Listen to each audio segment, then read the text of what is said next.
Chapter 83 The oncoming wind and rain. Sometimes, the most painful time wasn't when you had lost everything. It was when you had lost everything and the person who had been suppressed by you was standing in great circumstances right in front of you. Chu Wangji looked at the silver in the hands of the Taijian standing in front of him.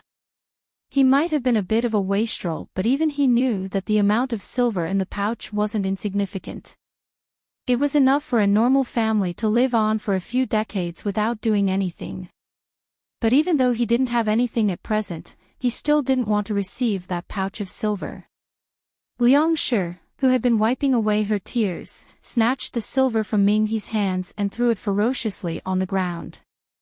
She pointed at Chu Qingju in the carriage, ranting, "We don't need you coming here at this time to falsely give aid." The snowy white silver rolled out from the cotton pouch, scattering to the ground. Under the sunlight, it was even more blinding. The spectators in the street saw the scene and started gossiping amongst themselves. Chu Huishue supported her grandmother. Listening to the mocking laughter of the spectators targeted at Chang de Gongfu, she embarrassedly lowered her head and saw an ingot of silver that had rolled to her feet. For some reason, she suddenly thought of a certain day 3 years ago when Tai Tai had thrown a teacup in the exact same manner at De Jie's feet. That cup of tea had been very hot. It had been the beginning of spring, yet she was able to see the white steam as the tea splashed onto De Jie's feet. But at that time, De Jie always kept her head down, so she wasn't able to see the expression on De Jie's face. For some reason, she suddenly felt somewhat elated. Liang Shi, well off for more than a decade, Liang Shi, who had abused her mother, finally met today's outcome. As she thought some more, a smile appeared on Chu Huishue's face and she bent down to pick up the silver at her feet. She blew away the dust on the silver and put it in a pouch at her waist. Liang Shi didn't notice her actions. However, Chu Lao Tai saw but didn't say a word. She wasn't intelligent, but she was able to see the situation more clearly than Liang Shi, so she wouldn't do anything that would provide more food for gossip. Liang Shi had never thought that there would be a day when her and Chu Qingju's positions would be switched. That Yatu in her memory, who had always been submissive, is now become high up in the sky, and she has now become a base Shumin. She was both hateful and unsatisfied, so she placed the source of the misfortunes onto Chu Qingju, who was sitting in the carriage. Chu Qingju calmly looked at Liang Shi. This woman did have some beauty, but only just some. She couldn't understand how the Duke of Chengdu was so captivated by her that he would do something as crazy as killing his wife.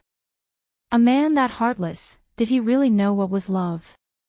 After seeing Liang Shi lose her composure and started to curse, Chu Qingju felt the discontent, deep inside her heart, gradually dissipate. She covered her chest, as though she could see the lonely and helpless little girl enduring the days and nights in Chang de Gongfu, saw her marry into the Wang Fu, saw her resist the man's approaches, saw her silently lie down on the carved bed and calmly close her eyes. He noticed that Chu Qingju's expression wasn't right and gently grasped her hand. "Qingju, what's wrong with you?" Chu Qingju's gaze met his and she suddenly smiled. She shook her head, answering, "Nothing." She moved her gaze back towards Liang Shi, and bent to get out of the carriage. She gave her hand to Mu Jin, who had been standing by the side of the carriage, and stepped on a wooden stool as she got off the carriage. Step by step, she walked to stand in front of Liang Shi, whose face was distorted, and in a very small voice, she said, "If you keep making a fuss like this, that's not accumulating virtue for your children. Didn't anyone tell you that I hold grudges?" Liang Shi was so angry that she wanted to scream. But when she saw the smile on Chu Qingju's face, she couldn't say a word. She turned to look at her son, and thought about her daughter who was a Ce Fei in Rui Wangfu. She gritted her teeth. "What do you want to do?" "Take a guess." Chu Qingju made a long exhale and took a few steps back. "No matter what, you've taken care of me for so many years. I just need to reminisce on the past to feel overwhelmed and beside myself." "You slut." Liang Shi reached out to try to scratch Chu Qingju's face but was pushed aside by Ming He's hand. He said in a loud voice, "Outrageous, Wang Fei was thinking of Chu Lao Taitai's age and especially came here to give some silver to make your days easier. It's fine if you aren't grateful, but you want to harm Wang Fei, you are too evil." The crowd of spectators saw the scene and extrapolated on how Duan Wang Fei, who had been abused in Chang de Gong Fu, was still sympathetic of Chu Lao Taitai due to her advancing age and made a trip just to give some silver. The result was that the evil stepmother cursed her when she saw her without a hint of regret. It did seem as though this Liang Shi was even more malicious than what was rumored. They didn't understand how the kind and filial Duan Wang Fei escaped her evil clutches. Chu Qingju looked very hurt at Liang Shi, who was being supported by Chu Wangji. She said helplessly, "Since you don't welcome me, I won't ever appear in front of you in the future." She made a bow in the direction of Chu Lao Taitai, "Everyone, take care." When she'd finished speaking, Chu Qingju looked very wan and she held Mu Jin's hand as they went back to the carriage. When the curtain to the carriage was put down, the loss on her face instantly disappears. She really just loved watching Liang Shi live out her days in fear. Maybe what she should be worried about was just how she, as Duan Wang Fei, would harm her children. Maybe she would live every day in her hatred. But these issues weren't important anymore. "Let's return," He Hing smiled slightly as he held her hand. Chu Qingju smiled and nodded, "Return." The people of Duan Wang Fu left, and so did the spectators. Before the Chu family could react, several ruffians and gangsters suddenly ran over and picked up the silver from the ground and disappeared. Chu Wangji looked at the scattering ruffians and turned his head to look at his family. For an instant, he felt that there was no place in this great big world for them. "Let's go." Chu Lao Taitai banged her walking stick and glanced icily at Liang Shi. "What are you standing here for? This place isn't the Chu family's anymore." She started walking away, supported by Chu Huishui. Liang Shi looked at her son and in the end, she could only helplessly follow Lao Taitai. But in every street she passed by, there were many people pointing at her. She even saw some spitting behind her. She looked blankly at these people. She finally understood. She wasn't a duchess anymore. There weren't any more riches and honors. She didn't have anything. And the daughter left behind by that whore was going to plot against her. Finished, all finished. The spring gradually passed and the hotness of the summer slowly came. By this time, Chu Qingju didn't like to go out. Most of the time, she was hiding in the cooled room, wearing a silk dress as she waved a fan and listened to Jin Zhan and Huang Yang tell her the gossip in Jing City. A few days earlier, something unexpected happened to Chu Qingju. Chu Huishui had been married to a Xiuzai. This Xiuzai had no parents but he had land and servants. Even more unexpected, this Xiuzai's mother had once been Chu Huishui's mother's good friend. After the Xiuzai married her, he didn't slight her because of Chang de Gong Fu and the two had a good relationship.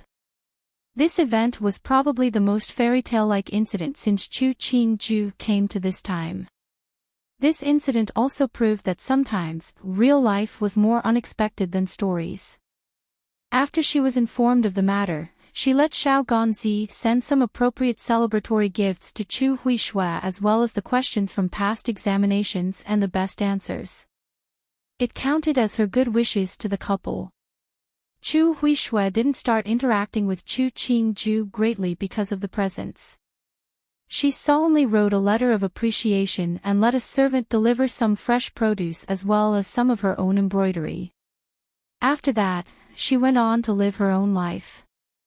Wang Fei, this is a lily silver tree or fungus Buddha fruit soup which has just been made by the servants.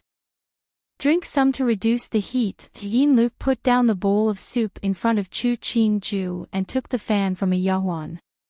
She helped fan Chu Qingju at a moderate pace. Seeing the white sun outside, she gave a sigh. it's become hotter and hotter. I wonder when it will rain. You just came from outside, there's ice here. Careful not to get sick. Mu Jin pulled Yin Lu further away from the ice, smiling as she took the fan from her hand. Take care to not stink Wang Fei with your sweat. Yin Lu instantly protested her innocence. The two fell into battle, causing Chu Qingju to laugh. She put down the spoon to interject. Stop, stop. Let the kitchen make each of you a bowl of iced plum soup and stop your mouths. That's great, Nubi certainly won't fuss. Mu Jin smiled as she walked back to Chu Qingju's side to fan her. Chu Qingju looked towards the door to see Huang Yang run over as he wiped away his sweat. She couldn't help but frown. Huang Yang wasn't this helter-skelter usually. Did something happen? Wang Fei, just now Wang Yi sent a message saying that he's afraid he can't return to the Fu. Wang Yang's head was full of sweat, his clothing and his back was all wet and he gasped as he spoke. Pour Huang Yang a cup of cold tea, Chu Qingju said with a grave expression. Did something happen in the palace? Huang Yang usually did care for his impression in front of Wang Fei, but the speed at which he drank tea was much faster than normal. After a bowl was drunk, he used his sleeve to wipe his mouth and narrated. Minghe Gonggong passed on that the emperor suddenly fainted today at court. All the Tai on duty at the imperial hospital were summoned into the palace. Wang Yi is there too. He was afraid that you would worry and specially sent a message for you. Was Qing the emperor he Mimi, that he would have an incident every few days?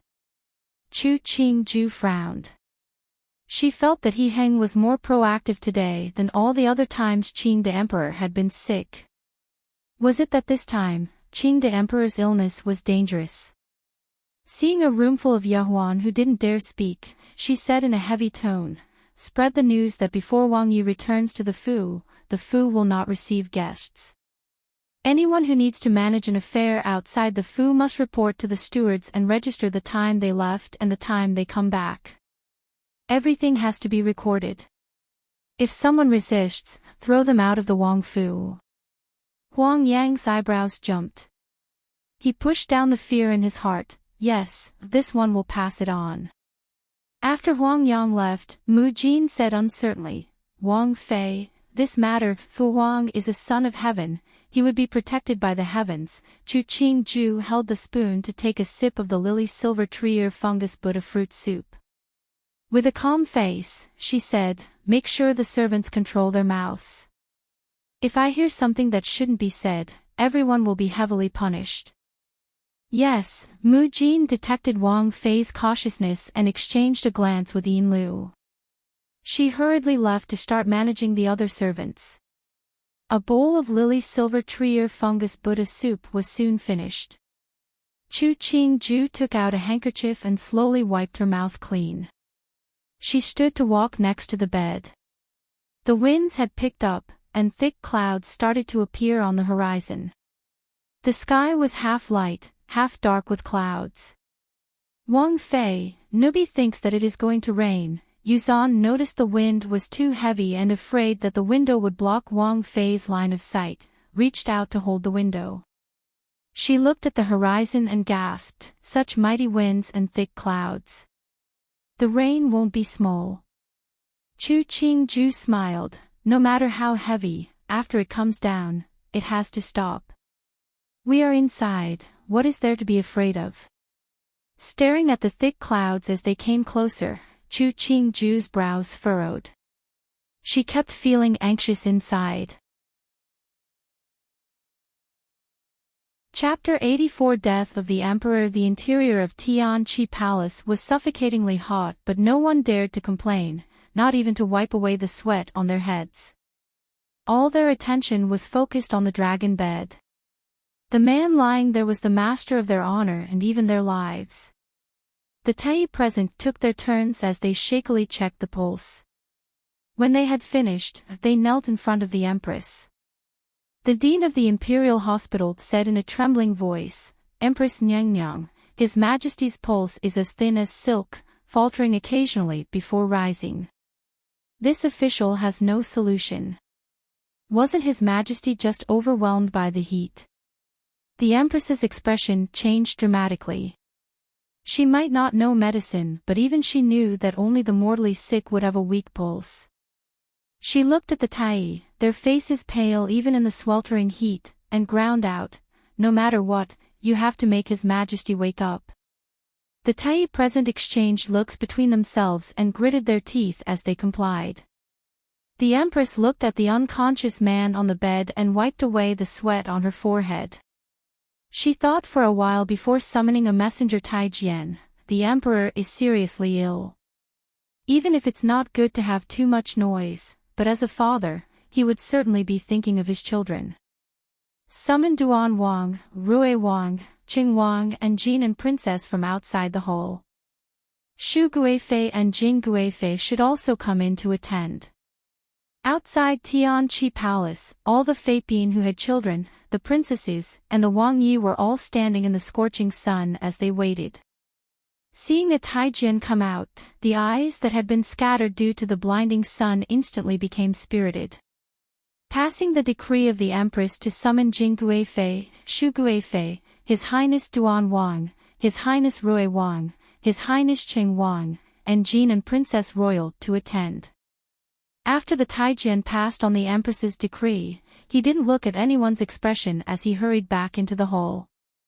The others were discontent but had no other solutions. Right now, the Emperor was unconscious, so the Empress held the highest status in the palace. If she said not to let someone in, who dared to force their way in? The group of people entered the humid hall. Shu Guifei furrowed her brow as she complained, "It's so hot inside the room, why not use some ice?" The Empress glared icily at her. "Right now, His Majesty's pulse is weak. How could we use anything cold? If Shu Guifei finds it too hot, then go back to your palace to rest. The Emperor here won't lack people to attend him." Shu Guifei was stung by the Empress' words. She didn't feel happy inside, but due to the other's position, she could only bow to the Empress. Pinky was just worried that the Emperor would overheat. "Please, Empress, forgive Pinky's slip of the tongue." The Empress looked at her and then her gaze swept across He Yuan beside her, not paying any more attention to her. She turned to look at the Tai who was performing acupuncture and massaging the Emperor. Her voice was heavy as she announced, "The Emperor's illness this time is critical, the pulse is very weak. You serve well." The people who were called in instantly changed their expressions. They were all understood what a weak pulse meant. But why did it suddenly become like this? The person with the ugliest expression was most likely Shu Guifei. She looked at everyone in the room. If the Emperor passed like this, how likely would it be that her child would succeed the throne? Thinking about it, she looked with enmity at He Heng, whose face was full of anxiousness. If Wei Shi's son became the Emperor, would there even be a space in this Delong dynasty for her and her son? Why is it like this? Shu Guifei's voice got louder, and became rather piercing. The Emperor was fine yesterday, how could his pulse be weak? She started to cry mournfully, occasionally calling for His Majesty. Jing Guifei wasn't like Shu Guifei, but the rims of her eyes reddened and tears silently ran down. A short while later, the handkerchief in her hand was sodden from her tears. But she didn't notice it. She only stood by the dragon bed as she cried silently. Qing the Emperor seemed to hear a piercing voice which made his head hurt. When he managed to open his eyes, he saw a woman dressed in peach red kneeling in front of him. When he focused, he saw Shu Guifei's tearful face show happiness. His heart moved, and when he opened his mouth to speak, he saw Jing Guifei standing at the end of the bed. Her swollen eyes were centered on his body. Even though she didn't say anything, he could feel her worry and concern for him and the joy when she saw him awaken. He wanted to sit up and say that he was fine but found his body was paralyzed. He wanted to say a few words, but found it difficult to even breathe. He moved his eyes and saw the woman dressed impeccably by his side, and the woman standing by the bed whose attire was disheveled and her hair not even properly made up. A long time later, he closed his eyes and found strength deep inside his body to order, summon the Chief Justice Tianjin Ku, Minister of Revenue Luo Changqing, Prime Minister Wei Wenguang, Minister of Rights Zhang Yuqing, Commander of the Imperial Guard Sun Zhangyu. After just a short sentence, Qing the Emperor was gasping for breath. Xu Guifei, kneeling in front of him, felt her hands become cold. Her intuition told her that this man who had favored her for more than 20 years was most likely going to leave her. She was sad inside, but she felt even more frantic. Did this man remember the promise he had made, that he would leave the throne to Yuan? Emperor, look at Yuan, he came to see you. Xu Guifei stood to pull Yuan next to the bed and said frantically, did you forget that you once said you wished to climb mountains with Yuan and ride horses? You haven't done those things yet. After you recover, you'll have to fulfill your promises. Qing the Emperor looked at his most favored third son. He had changed this child's diapers, washed his feet, carried him on his back to play on the bed. He had watched this child grow up, bit by bit, to become a handsome youth. Fu Huang, Yuan knelt of Qing the Emperor's bed, his eyes red as he pled, Chen remembers every word you said. Please recover quickly. Yes, at that time he had said many things, even promising that his third son will be the next emperor. But after all these years, he hadn't installed him as crown prince. His third son's personality was too arrogant. He had always been waiting for him to mature. But now, he didn't have the strength to keep waiting. His blurry gaze passed Yuan's shoulders to see the second son standing a few steps away. This was the child that Wei Shi gave birth to for him. He remembered his schooling was good, his protocol was good, and he was filial. He had bestowed many things to this son, but he couldn't remember anything else. When this child was small, he must also have been white and plump. He remembered when Wei Shi had carried him and he reached out to call him Fu Huang. The children had grown up, but he was old. Emperor, the Darren have all arrived. The chief Taijian reported in a small voice. Summoned, Qing the Emperor moved his eyes away and said weakly. When Tianjin Ku and the others entered the hall, they detected that something wasn't right. When they saw the Emperor's rosy face, their hearts jumped and they quickly knelt down. This official greets Emperor, greets Empress. Qing the Emperor didn't call for them to rise but ordered, prepare the 4 treasures of the study. Xu Guifei stared with wide eyes as the Taijian brought the instruments. She knew what the Emperor was doing, her heart seemed to be trying to burst out of her throat. Jin dictates, official Tian writes, you all listen. Qing the Emperor's gaze slowly swept across everyone in the room. In the end, he saw Jin Guifei in the corner, clearly sobbing so hard she couldn't breathe yet not making a sound. He closed his eyes. A beat later, he opened them, his eyes full of determination. Yuan saw his Fu Huang's gaze and felt that it wasn't reassuring.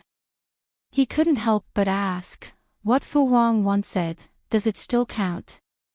Qing the Emperor glanced at him and slightly moved away.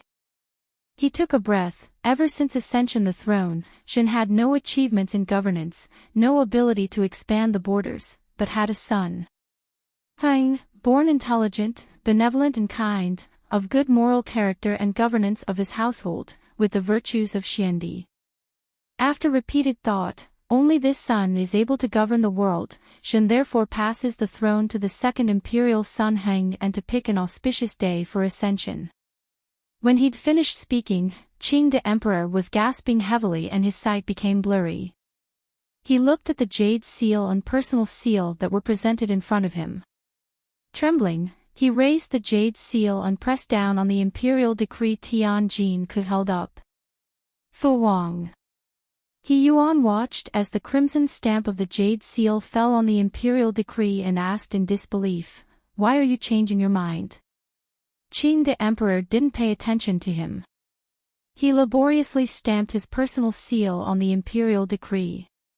When he had finished, he seemed to have lost all energy, coldness creeping up his back. Fu Huang, why? He Yuan tried to grab the imperial decree but was restrained by the Taijian.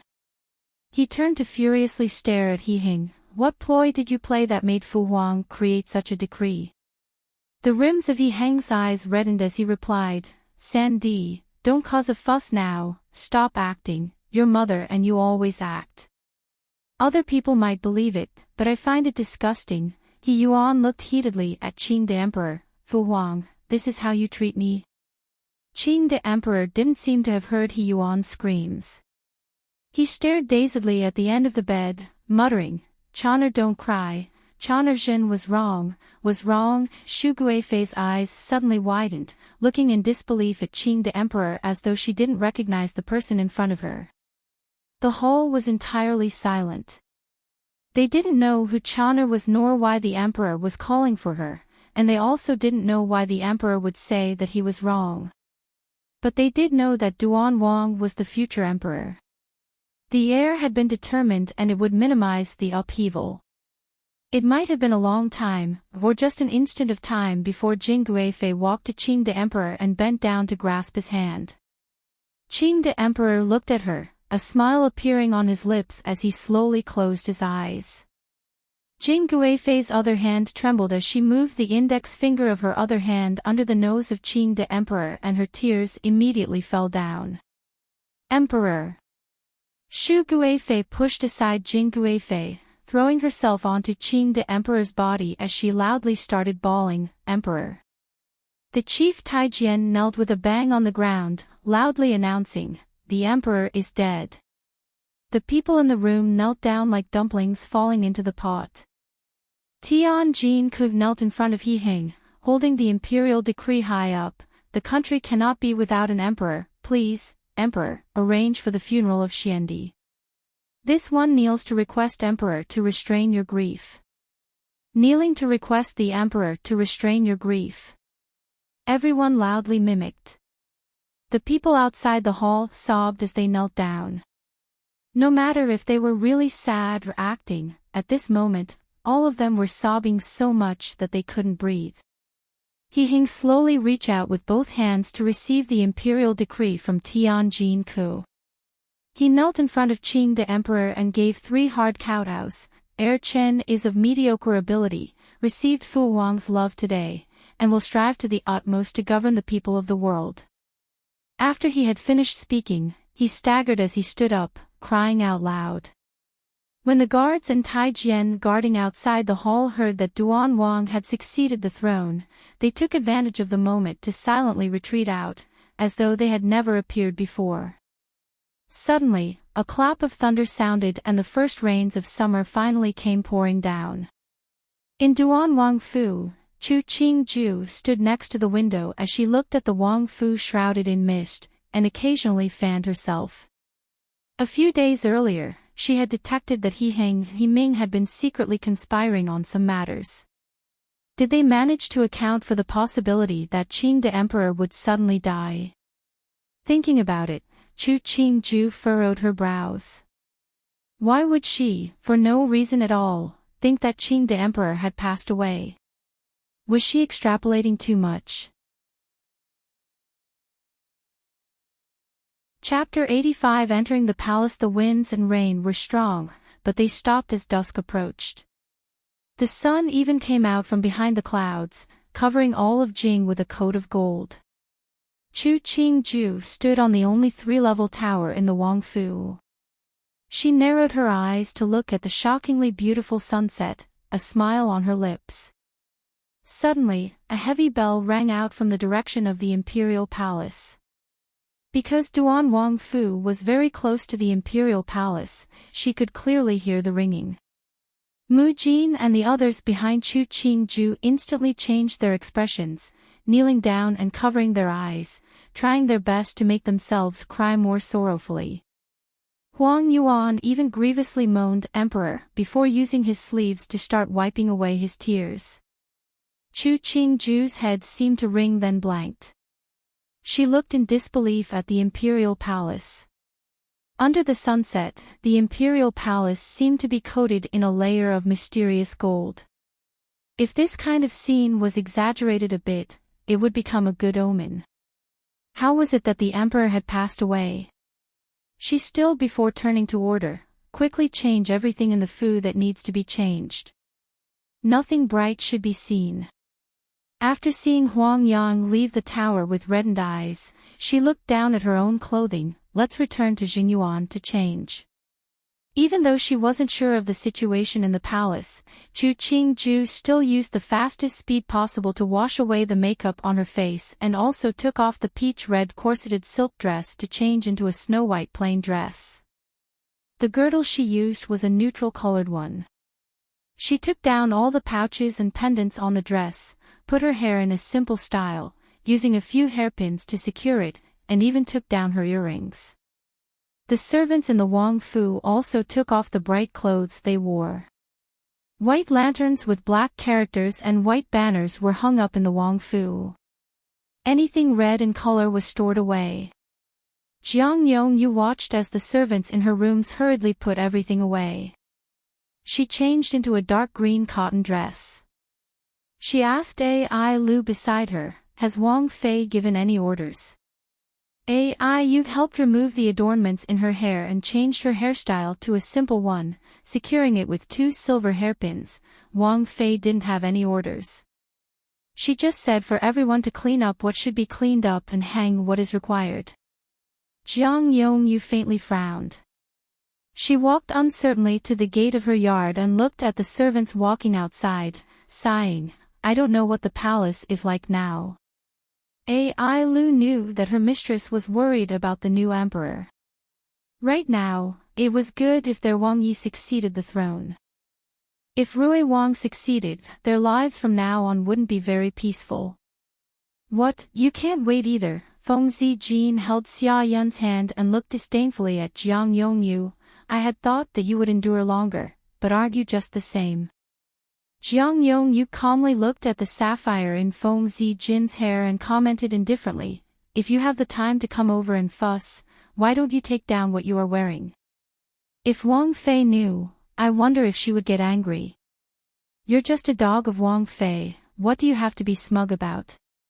Feng Zijin snorted and held Xia Yun's hand to leave.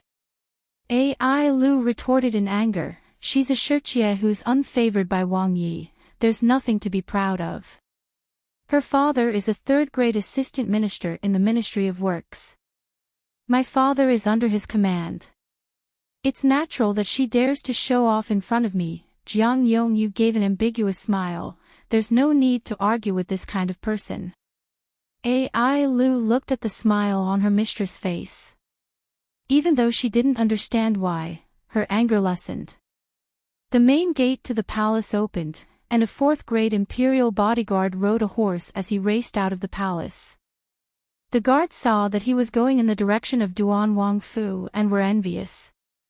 The people of Duan Wang Fu were going to rise on their master's success. Following him was a troop of bodyguards accompanying a carriage as it proceeded out of the palace. White flowers were hanging on the carriage, but from the structure, it was the carriage that only the empress had the status to ride. They instantly understood. This carriage most likely was going to receive Duan Wang Fei. Chu Qingju's face was strict as she sat in the front hall of Duan Wang Fu. Behind her were 4 Yahuan and 4 Taijian. Everyone's face was grave. Looking at the doors to the hall pushed wide open, Chu Qingju took a sip of holly tea. The pale finger tapped gently on the table, releasing that small bit of anxiety inside.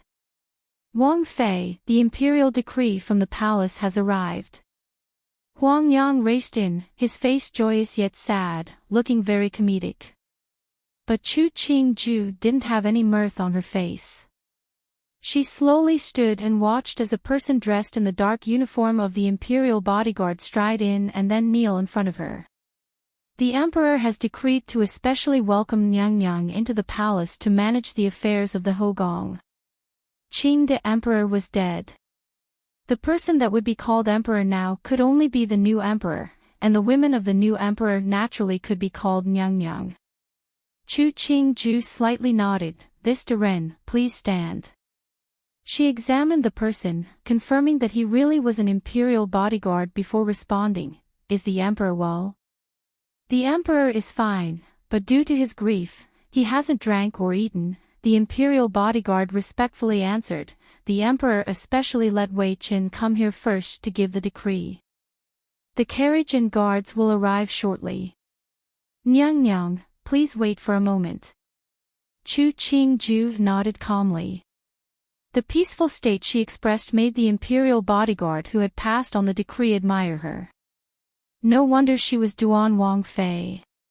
Even facing a major event such as Duan Wang succeeding the throne, she could be so peaceful and not lose her composure. She really was majestic and had the composure necessary to mother the world.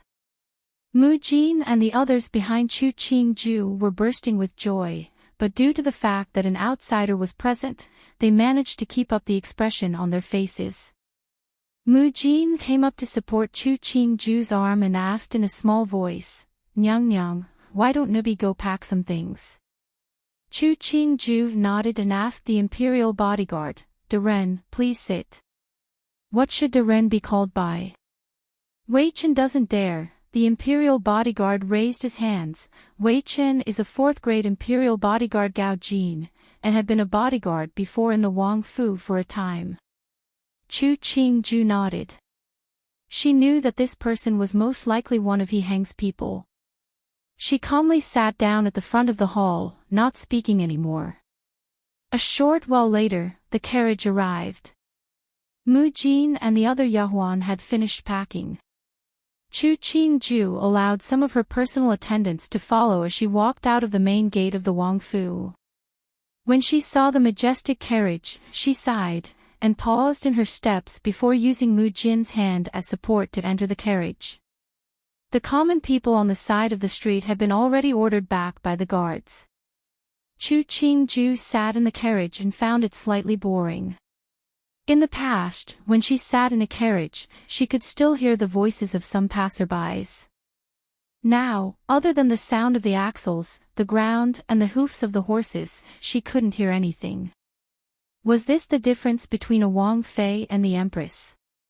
The carriage didn't stop after it entered the palace. She slightly lifted up the curtain and saw people all kneeling on the ground. All of them were trembling and cautious, as though if she frowned, they would lose their lives. The carriage traveled a short distance past the palace doors before stopping. Chu Qingju got off the carriage and got on the phoenix carriage to sedately circle around to reach Tianqi Palace. When she got off the phoenix carriage, she saw He Heng standing at the top of the jade stairs. She stood at the bottom of the jade stairs, staring into his eyes. Step by step, she made her way up. Each step was especially steady and especially strong. Just when there were 3 steps left between her and He Heng, he actually walked down the steps and firmly took hold of Chu Qingju's hand. The two ascended to the top of the stairs together. He Heng lifted his head to look at the plaque of Tianqi Palace. Fu Wang's morning hall has been set up in Shou Kong, Palace. Later, you and I should go to pay our respects. Chu Qingju suddenly understood. So Qing the Emperor's corpse was already not in Tianqi Palace. She turned to look down the jade stairs and found that the scenery at the top was drastically different compared to the bottom. She tilted her head to look at Tianqi Palace's sign. At this moment, she didn't know whether to say to restrain grief or congratulations. She turned to look at the man beside her. He wasn't as happy as she had thought, but had a kind of expected steadiness. After thinking for a bit, Chu Qingju decided to speak. I heard that you haven't eaten or drank. It's so hot right now. You can't harm your body. He Heng smiled. He looked at the dimming sunset at the horizon. If you are worried about me, then eat together with me. Chu Qingju nodded, concern on her bare face. The two walked together into Tianqi Palace. Food was very quickly brought up. Even though there wasn't any meat, the dishes were very finely made and didn't diminish one's appetite. After eating and rinsing, He Hing wiped his mouth as he remarked, "These days, the palace would be busy. You should follow Muhu to manage the affairs of the Hogong. After everything is settled, that would make it easier for you to manage the Hogong." Chu Qingju's eyebrows twitched. Did He Hing mean that Hogong was going to be under her management in the future? "There are 2 Muhu in the palace, it doesn't need me to do this." Chu Qingju smiled as she responded, "Does Emperor not worry that it could exhaust me?" "How would I not worry for you? But this is our Hogong, you have to run it." He Hing gave a warm smile. "If I give it to anyone else, I won't feel at ease." Chu Qingju looked at his eyes and found that he looked extremely serious as he spoke, so serious that she almost believed it. A silent beat later, Chu Qingmu smiled and complied, "All right." In Zhongjing Palace, Jing Guifei slowly waved the fan in her hand and remarked to Ding Mama beside her, "The Emperor welcomed Chu Qingju into the palace?" Ding Mama answered, "Nubi heard that right now. Nyang Nyang is keeping the Emperor company for the evening meal." Jing Guifei nodded, "That's good, with her there, the Emperor knows to take care of his body." Ding Mama hesitated before being unable to resist asking, "But if Chu Nyang Nyang entered the palace, this Hogong, Ben Gong's son's Hogong, should be handed to Ben Gong Xerxes to manage." Jing Guifei's expression grew serious, "Do not mention this matter again." Ding Mama's face paled, her body sinking lower into a bow. Nubi slipped, "Nyang Nyang, please forgive me." Jing Guifei's expression relaxed and she continued to wave the plain circle fan in her hand, not speaking anymore. Chapter 86 Our Hogong, what did you say? Duan Wang succeeded the throne. Liang Shi stood in front of a black-bricked farmhouse, face pale as she looked at her nephew. To her, the news was the worst possible. She muttered disbelievingly, "Why is it Duan Wang? What about Rui Wang?" Rui Wang. Liang Hong looked at Gumu's state and sighed. Rui Wang, due to making a fuss in Xiandi's morning hall, caused everyone's dissatisfaction. Thankfully, the emperor was merciful and didn't punish him heavily, just sentenced him to kneel in the morning hall to reflect. Wasn't Rui Wang the most favored by Xiandi? Why is it like this? Liang Shi staggered, and a beat later, she started to cry. Then what about Su'er? What should she do? Now that Rui Wang couldn't become the emperor, Su'er was still a Chia. What good life would she have in the future? Liang Hong saw how violently Gumu was crying and didn't know how to comfort her. In the beginning, he hadn't been in favor of Biao Mei becoming a Chisher. Now that Rui Wang Fu had lost power, Biao Mei as a Chisher, would she even have a comfortable life in the future? He looked at the brick farmhouse behind Gumu and couldn't help but think of the 3 Biao Mei of Chang de Gong Fu. The eldest Biao Mei married Duan Wang. Now that Duan Wang succeeded the throne, eldest Biao Mei was certainly going to become the empress. She had to wait for the immediate mourning period to pass before she could be formally titled. Heir Biao Mei might have been a Shu daughter, but after the Chu family fell, there was a prosperous Sui Kai that married her. In the end, it was San Biao Mei who had been birthed and raised by Gumu who became a shameful Chia. Was this all because Gu Fu disregarded everything in order to marry Gu Mu? Liang Hong took out a small pouch of silver. Gumu, our entire family is planning on moving back to the old home in Shijun. Take this silver. He saw Liang Shi standing woodenly and pushed the silver into her hands. Now that the new emperor is ascending to the throne, he would pardon some people. I already got someone to find out. Gu Fu will soon be released from the prison. When the time comes, you should try to live a good life. I will bid farewell to you here.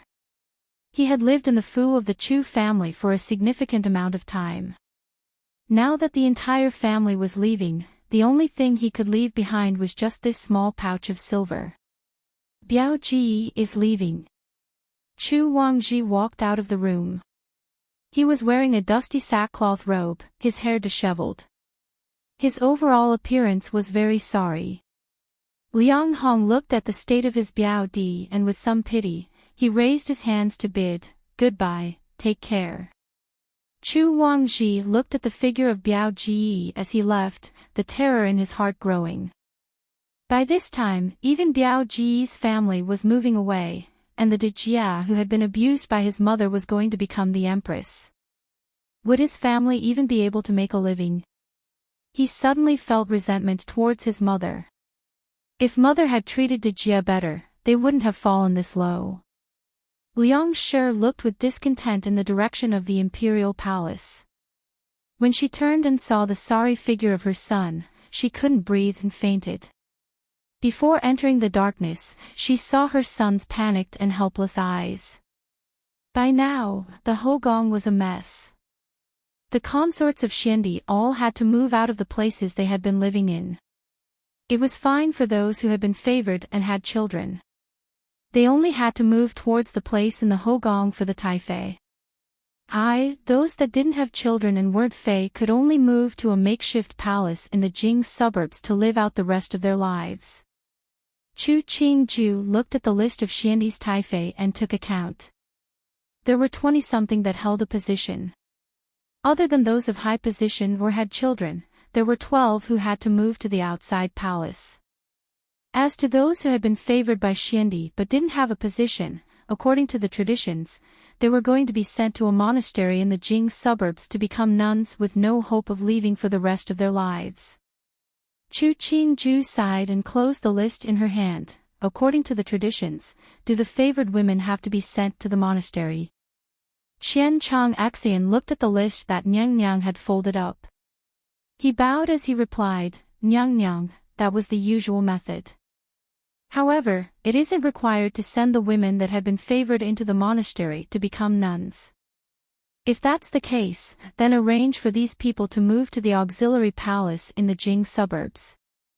That palace might not be as comfortable as the imperial palace, but it would be better than a destitute monastery." Chu Qingju furrowed her brow as she continued, "There will be more people, and even though it would mean more spending each year, with only these women, it wouldn't be a big expenditure. A monastery with only nuns had no sources of income. Going there, it's the same as prison." As a woman, she didn't have the habit of making things difficult for other women. Qing the Emperor had ruled for several decades and only favored this number of women total. In this kind of era and dynasty, he really couldn't be considered to be lustful. "Nyang Nyang is kind, Nukai will order for it to be carried out." Qian Chong Xan received the list and took out a blueprint. Tehaoniangniang has already moved from Kuei Yuan Palace to Chongning Palace. This is the blueprint for the renovation of Kuei Yuan Palace. Does Nyang Nyang require any place to be changed? This Muhu Huang Taiho, 3, had moved out. The new owner was this person in front of him. Chu Qingju took the blueprints to take a look and became dizzy looking at the straight and perpendicular lines. She responded, "I'll look at the blueprints, it's not likely that there would be any major problems." Qian Chong Axian didn't say anything and announced that the emperor was coming over for the evening meal before retreating. Chu Qingju stood at the window of the back hall of Tianqi Palace. She could see Kuei Yuan Palace located in the same center meridian as Tianqi Palace. These two palaces were the only palaces that were constructed in the center. The two palaces were also the closest to each other, but the previous owners of these two palaces were like strangers, full of mutual respect between them, and until death there weren't any feelings. She had heard Jin Zhan narrate what had happened when Xiandi had passed. Jin Zhan's storytelling abilities were good, and when she narrated, it was as though she was there. Because of that, Chu Qingju felt that it wasn't easy being a person in the Hogong. The Empress' calm intelligence, Xu Guifei's loss of composure, and Jing Guifei's heartbreaking grief, as well as Wen Guipin and An Guipin who couldn't even enter the gate of Tianqi Palace. Qing the Emperor held Jing Guifei's hand when he died. Some said that he was smiling when he left. Chu Qingju didn't understand. Wasn't Qing the Emperor's true love Xu Guifei, but why, at the very end, he was only concerned with Jing Guifei? And that Chon'er, or Chon'er, for who was it, Jing Guifei or another woman? The day that Xiandi was buried, Chu Qingju and He Hing wore mourning clothes as they guarded Qing the emperor's corpse all the way to his tomb. And then it was kneeling west and kneeling east.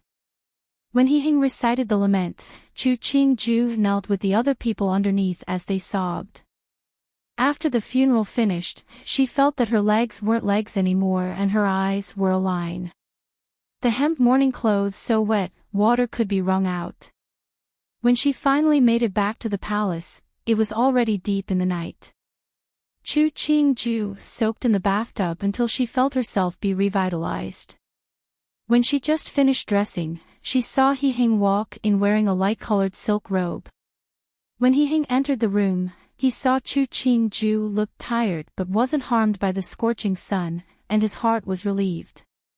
He took the towel from Mu Jin's hand and started to dry Chu Qingju's wet hair for her. It was hard for you these days. He sighed, a few more days, and the people of the Fu have to be received. Their positions, do you have any thoughts?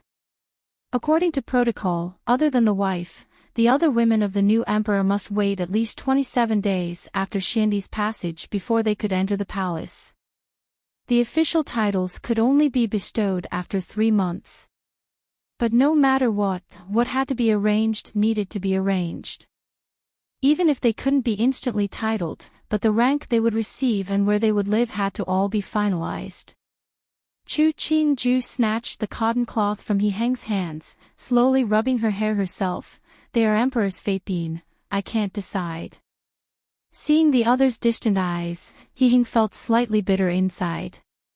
He sighed, and pinned down the hand Chu Qingju was using to dry her hair. They are just the Fapine in the Hogong. You are my empress, the woman who is going to accompany me my entire life. Naturally, you are the one to decide such matters. Chu Qingju suddenly smiled. She threw the towel to one side, looking at He Hing with a smile, asking, Emperor, is that a promise? Even though Chu Qingju's tone was joking as she said the words, but He Hing felt that the other was especially serious when she asked it. His heart shook. Gazing at her as he solemnly nodded his head, he leaned over to kiss her forehead. What I say is true. Chu Qingju silently lowered her face. Following that, her eyes changed and she smiled as she replied, Since Emperor has said it, then I will decide the ranks of the women in the Hogong in the future. Since she had already decided to live each day like it was her last, she wouldn't change anything now. How long He Hing could tolerate her, that was how long she would run rampant. When it came to the day that He Hing couldn't tolerate her, the worst was just death. Who never died since the beginning of time, it was just dying in pleasure or in hardship. Detecting that the other had strangely become energetic, He Hing didn't understand why she would change so fast, but that bit of dejection in his heart instantly disappeared. He smiled as he took up the towel to start drying Chu Qingju's hair again. Jiangshi's birth might not compare to Fengshi, but she is a very steady person and understands her bounds. Why don't we promote her to Fei and let her reside in Yuping Palace? Luo Shi is a few words but a docile person. She would be perfect for a third-grade Guiping. The first person to serve you was Han Shi. But since she was of low birth, how about she gets granted a 5th-grade Liangdi? As to Fengshi, she has a good birth, but she was demoted to Shijie from Ce Fei. I don't have any good feelings towards her. So Emperor, you can decide her rank. Chu Qingju straightforwardly expressed her likes and dislikes. As to what He Hing thought, she was too lazy to care so much. He Hing truly didn't think Chu Qingju would blankly tell him that she didn't like a certain Shijie. Seeing her look as though she didn't care what he thought, his mood was light as he responded, The others, will do according to you. As to Fengshi, since you don't like her and I don't like her, she'll be a 7th-grade Kairen. No matter what, she has been in the Fu for a significant amount of time, it wouldn't be appropriate if it was lower than 7th. As to He Heng's last sentence which seemed like an explanation, Chu Qingju glanced at him from the corner of her eye. This is what Emperor decided, it has nothing to do with me. Didn't I say I didn't like her? It has nothing to do with you. He touched her hair and found it was almost dry. He reluctantly stood. It's late, and you were out the whole day, have an early rest. Because it was the hot morning period, they couldn't even spend much time together, even in private, much less have any relations. Chu Qingju smiled as she watched him leave the back hall. She reached to pluck at her hair, the smile on her lips becoming more evident. The 34th year of Qingde Emperor of the Long Dynasty passed away. The second imperial son succeeded the throne. Because of Xiandi's death due to illness, the new emperor was struck with grief, indicating that for the year, the era name would still be kept as Qingde, and he would observe mourning for 3 years. His officials were moved by the emperor's filial piety, but due to the emperor's position being a busy yet honorable one, observing mourning for 3 years would damage the dragon's body and not beneficial to the country. So after the entire royal court pleaded numerous times, the new emperor finally agreed to substitute years with months and observe mourning for 3 months. Due to this matter, the new emperor spoke of his unfilial conduct and made atonements many times in the mourning hall of Xiandi and visited to light incense every day. His actions received the praises of the scholars in the world, and many wrote stories and told tales to express the filial piety of the new emperor. Regardless of what happened at royal court, 1 month after the passing of Xiandi, Chu Qingju finally sent the order to receive the Shijie of Duan Wangfu into the palace. Of course, other than He Hing and some of the personal servants, no one else knew that the positions of the Shijie weren't decided by the emperor, but decided by the empress. Hai, consorts of a deceased emperor, is long, forever is peaceful. 3, literally means Mother Empress Grand Dowager Empress. 4, the first, Chan means beautiful, the second means cicada, v, imperial consort, middle rank /n.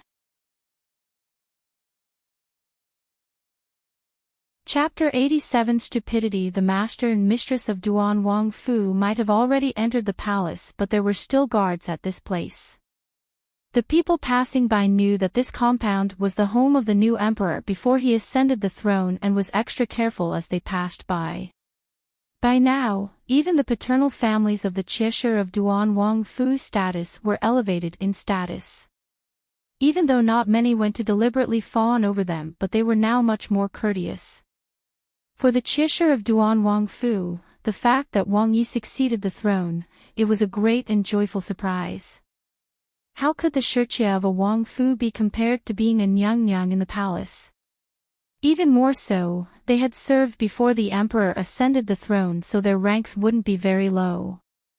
By that time, when the emperor wouldn't favor them, their ranks would still be passable enough that they would be written into the history books. If they were just Shijie of a Wangfu, who would remember them after their death? But very quickly, their exhilaration disappeared. Wang Fei had been sent for to enter the palace the night the emperor entered. After that, no imperial decree came.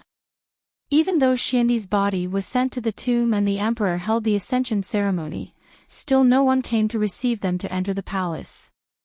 Feng Zijin and Han Qin were frantic inside. They discussed it before going together to find Jiang Yongyu. At this time, Jiang Yongyu held the highest position among them. But when the two went into Jiang Yongyu's residence, they stilled. The two of them had been burning with anxiety, but this one was sitting under the willow reading a book. A cup of cold tea was placed in front of her, a Yahuan fanning her from behind. She looked very idle. Feng Zijin, who had always looked down at her calm attitude, moved forward to comment, Jiang Fei is really restrained. At this time, you still aren't anxious. Jiang Yongyu closed the book. She looked at the two. Mimi, please sit.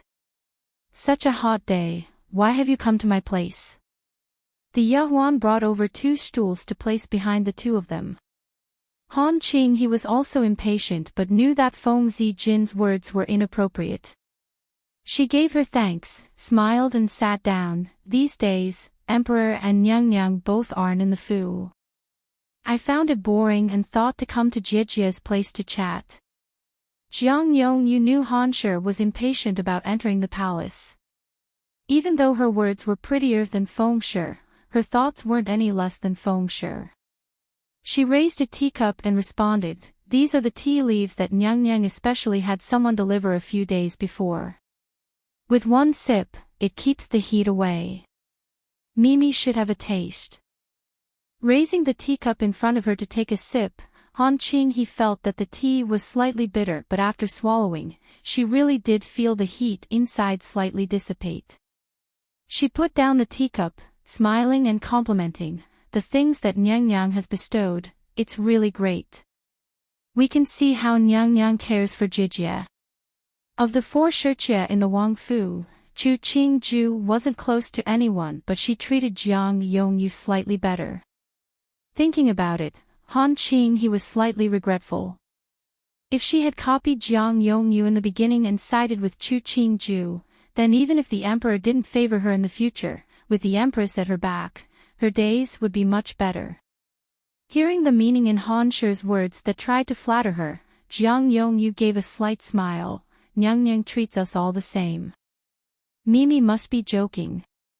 Finishing, she looked at Feng Zijin. "Did Mimi also come here to chat with me?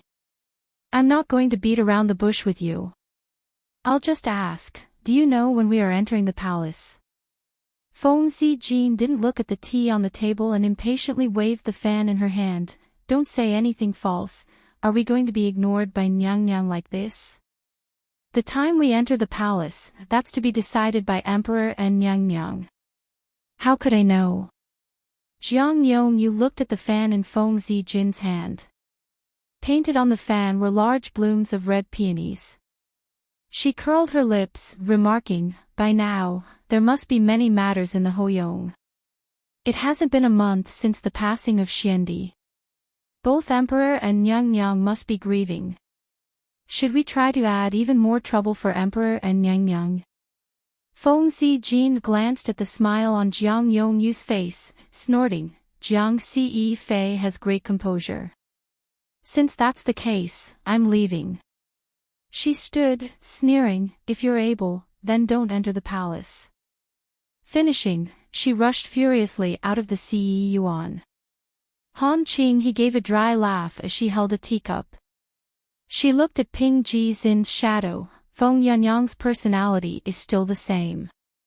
Entering the palace with such a personality, there's more waiting for her. Jiang Yongyu was used to Feng Zijin's conduct and calmly turned to say, "We are experienced people that have served at the emperor's side.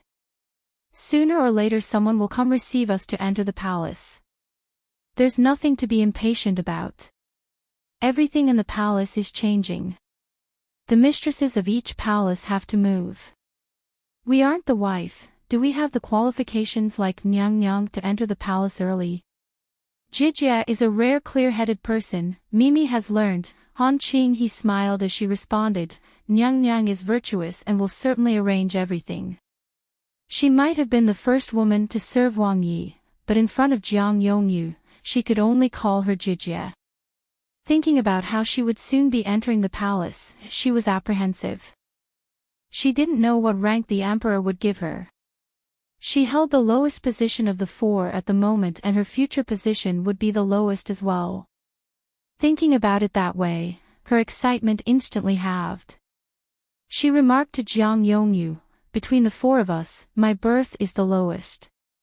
Even Luo Mimi had a Jojo that died at his post. I don't have anyone." She thought of her father's 8th grade position. It was an official position, but in reality, it couldn't even compare to the gatekeeper of the Wangfu. Why does Mimi think that way? We all serve emperor. Does the emperor rank us according to our paternal families? Jiang Yongyu comforted, "You can't think that way." Han Qing he instantly realized. Nyang didn't even have a paternal family anymore.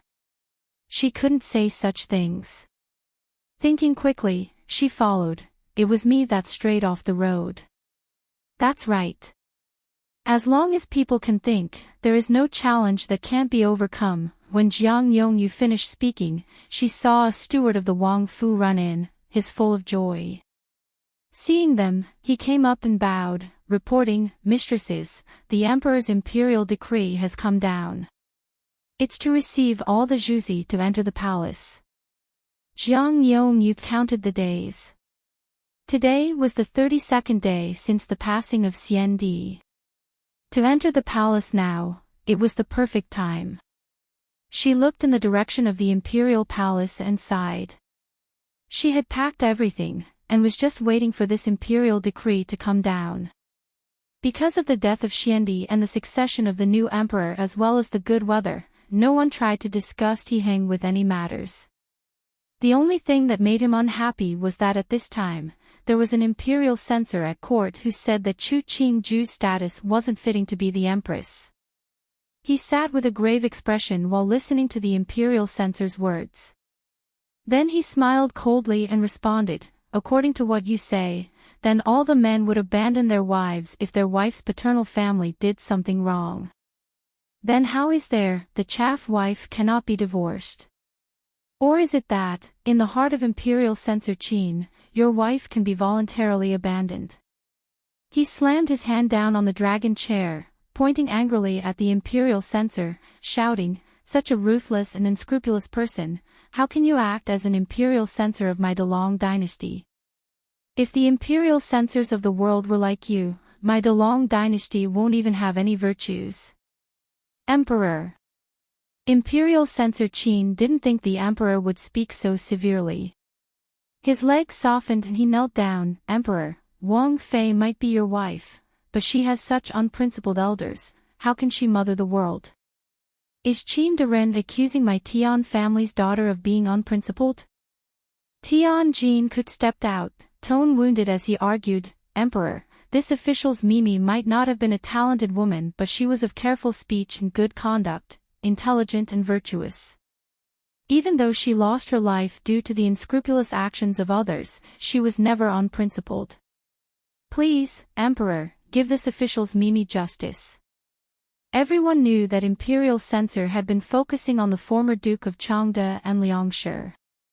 But Tian Jin-Ku's sister was Wang Fei's birth mother. Imperial censor Qin had exposed the hole in the argument into the other's hand. "Emperor, this official thought that because Wang Fei's birth mother had been once praised by Xiao Xiaigong Empress, and had been taught from childhood by the Marquis of Xiangqing, as a person she is extremely generous and virtuous. She is also emperor's wife and the only choice for empress. The crimes that the Chu family committed, Wang Fei was a victim. Imperial censor Qin has no sympathy but tries to slander Wang Fei's reputation. It is really outrageous. This official earnestly requests Emperor to severely punish this person and give Tian Deren justice." Luo Changqing's face was also grave as he walked out. Xiao Xiaigong Empress had been Xiandi's deceased Muhu. Luo Changqing mentioned her to elevate the status of Chu Tianshi. This subject seconds. Wei Wenguang stood out. This subject D agrees. He Ming followed in stepping out. This subject agrees. All of the senior officials present could see the affection of the emperor towards Wang Fei. Even more, Duan Wang Fei still had the Tian family at her back. This imperial censor Qin was a member of the educated and literary family Qin clan, but he had done such a stupid thing.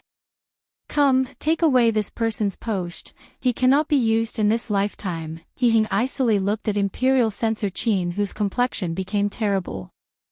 In a deep voice, he announced, "Scholars should first learn their morals. Otherwise, no matter how many books they read, it's useless if they lose their emotions. The matter of the empress is settled, Shen will only establish Chu Shi as empress, and no other."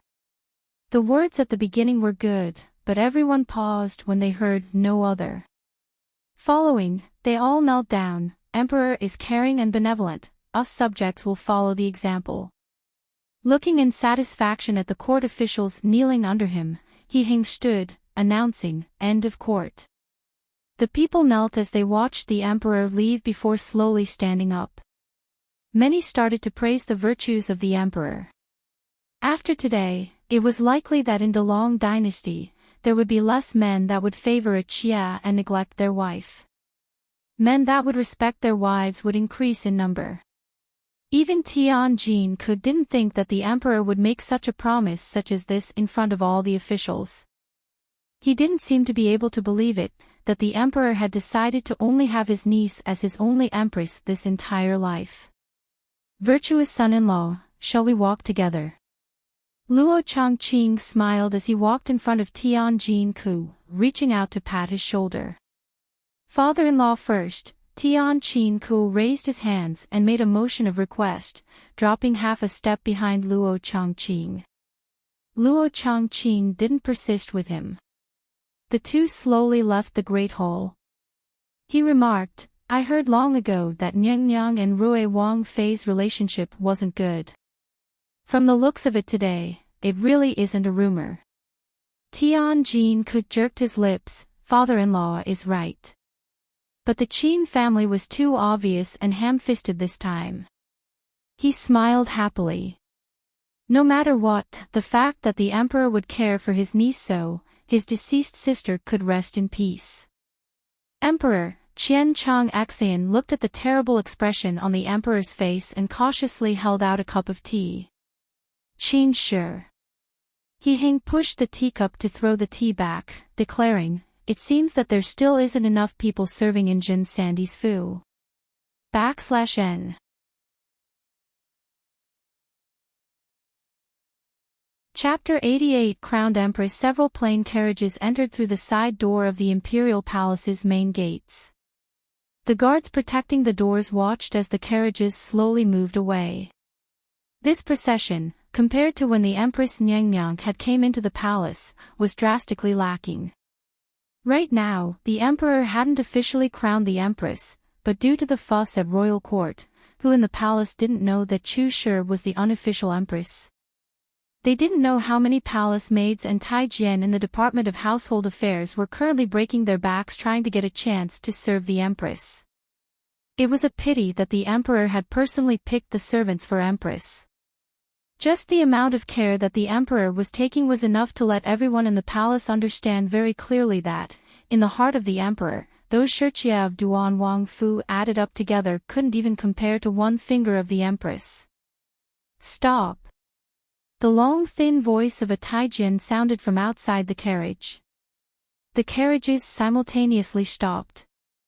The Taijian in command looked at the carriages behind him, and announced in a loud voice, please, mistresses, get off the carriage and proceed to the step carriage. Jiang Yongyu held Ai Lu's hand to get off the carriage. She saw that there were 4 step carriages not too far away, one of which was grander than the others.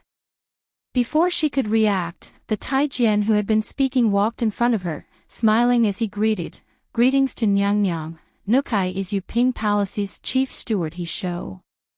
Please, come this way. He reached out his arm to usher Jiang Yongyu to the finest step carriage. As she supported Jiang Yongyu, Ai Lu's heart leapt in joy. This Taijian dared to call her mistress Nyang. Didn't that mean the emperor was going to give her mistress a high rank? After Jiang Yongyu settled on the step carriage, the Taijian raised a hand, up. He didn't care about the other 3 and walked away with Jiang Yongyu. After Jiang Yongyu's step carriage started moving, another Taijian came up to call the other women and ushered them onto the remaining step carriages to follow behind Jiang Yongyu. These Shirchia had to first greet the empress after entering the palace. After they traveled a certain distance, near the back hall of Tianqi Palace, the step carriages were lowered and the 4 had to proceed on foot. He walked to the entrance of the back hall and said to the Taijian guarding the door, the people of Duan Wangfu have been received into the palace. Can I trouble Gonggong to report? The Taijian guarding the door wasn't as highly ranked as he but his post was at Tianqi Palace. He saw that he was very polite and naturally didn't make it difficult for him. He raised his hands to he so it's he Gonggong. Please wait, this one will go in to ask. Thanks. The The smile of He Shou's face became even friendlier. Seeing the other go in to investigate, he turned to walk next to Jiang Yongyu, informing in a small voice, "Nyang Nyang, because the renovations of Kuei Yuan Palace are quite extensive, the Empress is temporarily living in the back hall of Tianqi Palace. The Yuping Palace you will live in isn't far from Kuei Yuan, so it is very convenient for you to give morning greetings to the Empress in the future." Jiang Yongyu realized why this one called He Shou was the chief Taijin steward in her palace. She quickly examined him. Seeing his conduct and awareness of boundaries, he didn't seem stupid. She nodded. The Empress is of the highest position. It's natural that it would take more effort to renovate her residence. He Shou gave a smile, releasing a breath inside. Originally, he was worried that he would have to serve a stupid mistress. Taking a closer look now, this one was a smart person indeed. She should be one. Out of the 4 Shijie, only she was made of fei. Even her residence was the Yuping Palace, which wasn't far from Kuei Yuan Palace. That, at least, made it clear that the Empress was closest to her. It wasn't clear whether the Emperor liked her or not. But if even the Empress didn't like her, how would he live in the future? Feng Zijin stood behind Jiang Yongyu, her expression ugly. From entering the palace until now, these people were overly and secretly flattering Jiang Yongyu. Was it that she would be the highest ranked out of the 4 of them in the future? She had the highest birth of the 4, but why was the highest now Jiang Yongyu? Luo Yinxiu and Han Qing he docilely stood nearby. They didn't dare to even raise their heads to look at the door to the back hall, and just waited for the Empress summons. The 4 stood for a while before the Taijian who had been guarding the door came out. His face was full of smiles as he announced, "The Empress invites Juzi inside, please." Jin Zhan came out and bowed to the 4 people, "Honorable mistresses, please follow Nubi." "Thank you for your trouble, Jin Zhan Gunyang." Jiang Yongyu smiled at her and lifted her foot to start walking towards the inside. "Nubi is not worthy." Jin Zhan retreated to the side and made an inviting motion, ushering the 4 inside the hall. "Nyang Nyang, the honorable mistresses have come," Huang Yang reported in a small voice. By now, everyone in the other parts of the palace called Chu Qingju the Empress, but the people who attended Chu Qingju still called her Nyang Nyang. That was because it hadn't formally come down, so it was inappropriate to call her Empress. Chu Qingju opened her sleepy eyes and saw the 4 walking in. They simultaneously knelt down, did a 3-bow, 9-kowtow full greeting. Chu Qingju kept her face up as she was bowed to by the 4 of them. After they finished, she gave them each a seat. She examined the 4 women. They were dressed tastefully. It seemed they had put some effort in their appearances to enter the palace. "It's been a long time since we saw each other. Is everyone fine?" Chu Qingju raised a teacup to take a sip, slowly waving the fan in her hand. "We wanted to welcome you into the palace earlier, but there were several reasons for the delay. One was that the residences hadn't been prepared, and the second was that it hadn't been long after the passing of Xiandi. A few delays and the days became more than a month." "Thanks, Nyang Nyang, for thinking of us. Pinky is perfectly fine," Jiang Yongyu answered. "It's just that Pinky we're all worried about Nyang Nyang, who was tired by the affairs of running the Hogong. So we didn't send any messages to you. After seeing you today, it does seem that Empress is thinner." It was a lie that Chu Qingju was thinner, but since she was wearing a white robe, she did seem weaker than she usually did in the Fu. Jiang Yongyu secretly examined the other. She didn't know if it was her false perception, but she felt that the Empress' appearance had changed from when she had just married into the Fu. But after thinking about her silent and dull personality when the Empress had just married, she attributed the changes to her dressing differently. Appearances originated from the heart. The core had been changed, so there were some changes in looks. Chu Qingju had looked at herself in the mirror and hadn't found much of a difference. She smiled and responded, it must be that more sweat flowed under the hot weather of the summer which has caused the thinning. That's so true, this summer is the hardest to endure. Han Qing he carefully took over. Nyang Nyang also has to take care of the numerous matters of Hogong. How would you not thin? Not long after they came in, they saw He Hing walk in wearing a soft brocade robe embroidered with dragons. He walked very quickly, not looking at the Shijie sitting to the side, and raised the cup that Chu Qingju had been drinking tea from to take a mouthful. Then he sat down on the other chair at the front. The days are becoming hotter. Just coming in from the front hall was a struggle. Greetings to Emperor. Jiang Yongyu and the others hastily stood and bowed. If He Hing didn't call for them to stand, they didn't dare straighten. "And you entered the palace today?" He Hing glanced casually over the four people. He frowned slightly. "Since you have finished the greetings, return to your residences." He waved his hands, clearly not wanting too many people to remain here. "Chia asks to be excused."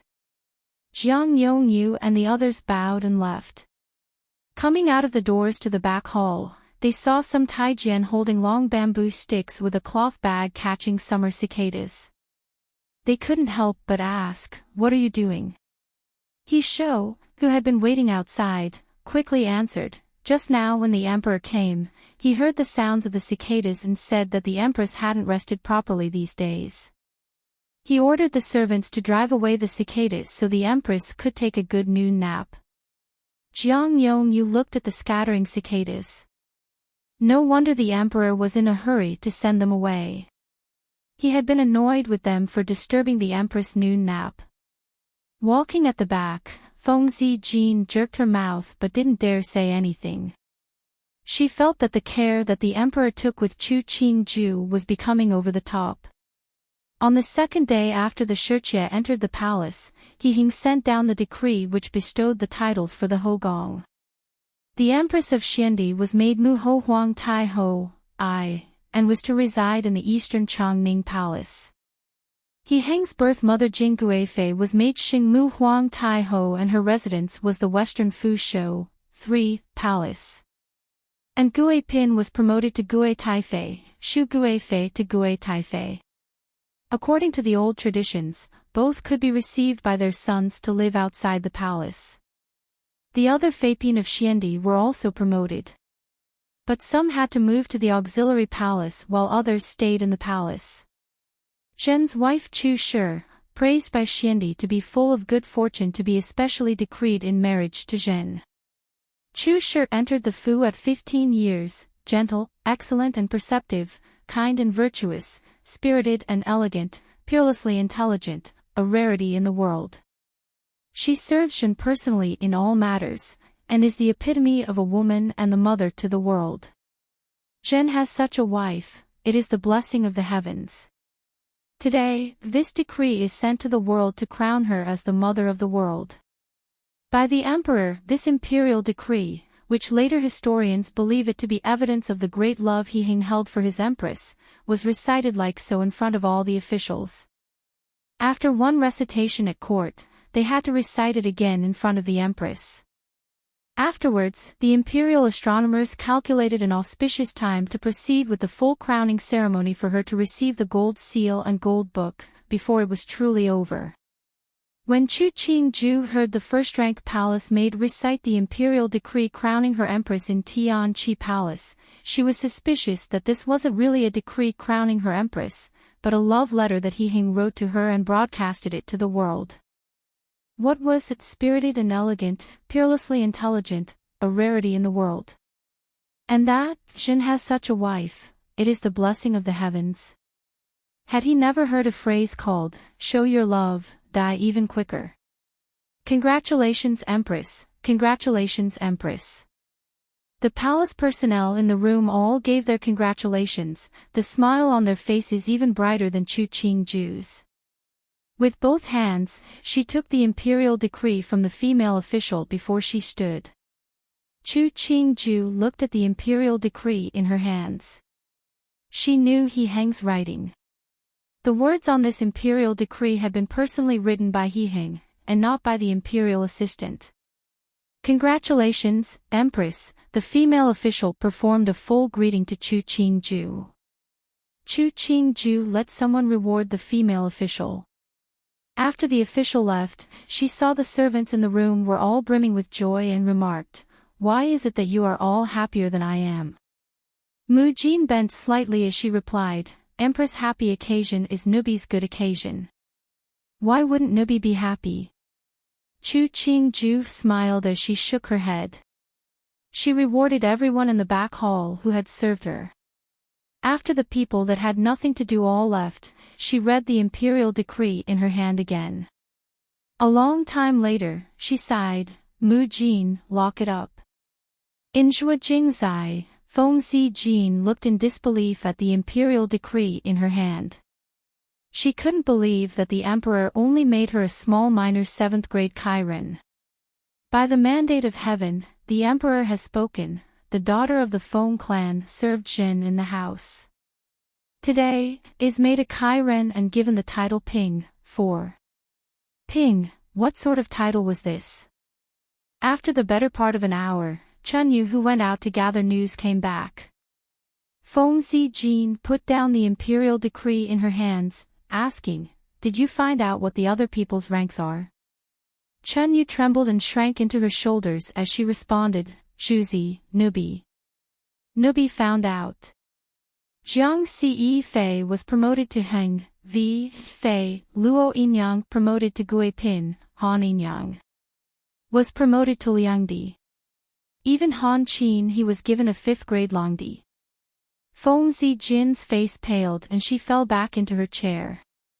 She looked dispiritedly at the imperial decree on the table. Did the emperor dislike her this much? Hi, Mother Empress Grand Empress Dowager, Holy Mother Grand Empress Dowager, 3, happiness and longevity, 4, means peaceful, flat, calm. V, worthy, virtuous /N.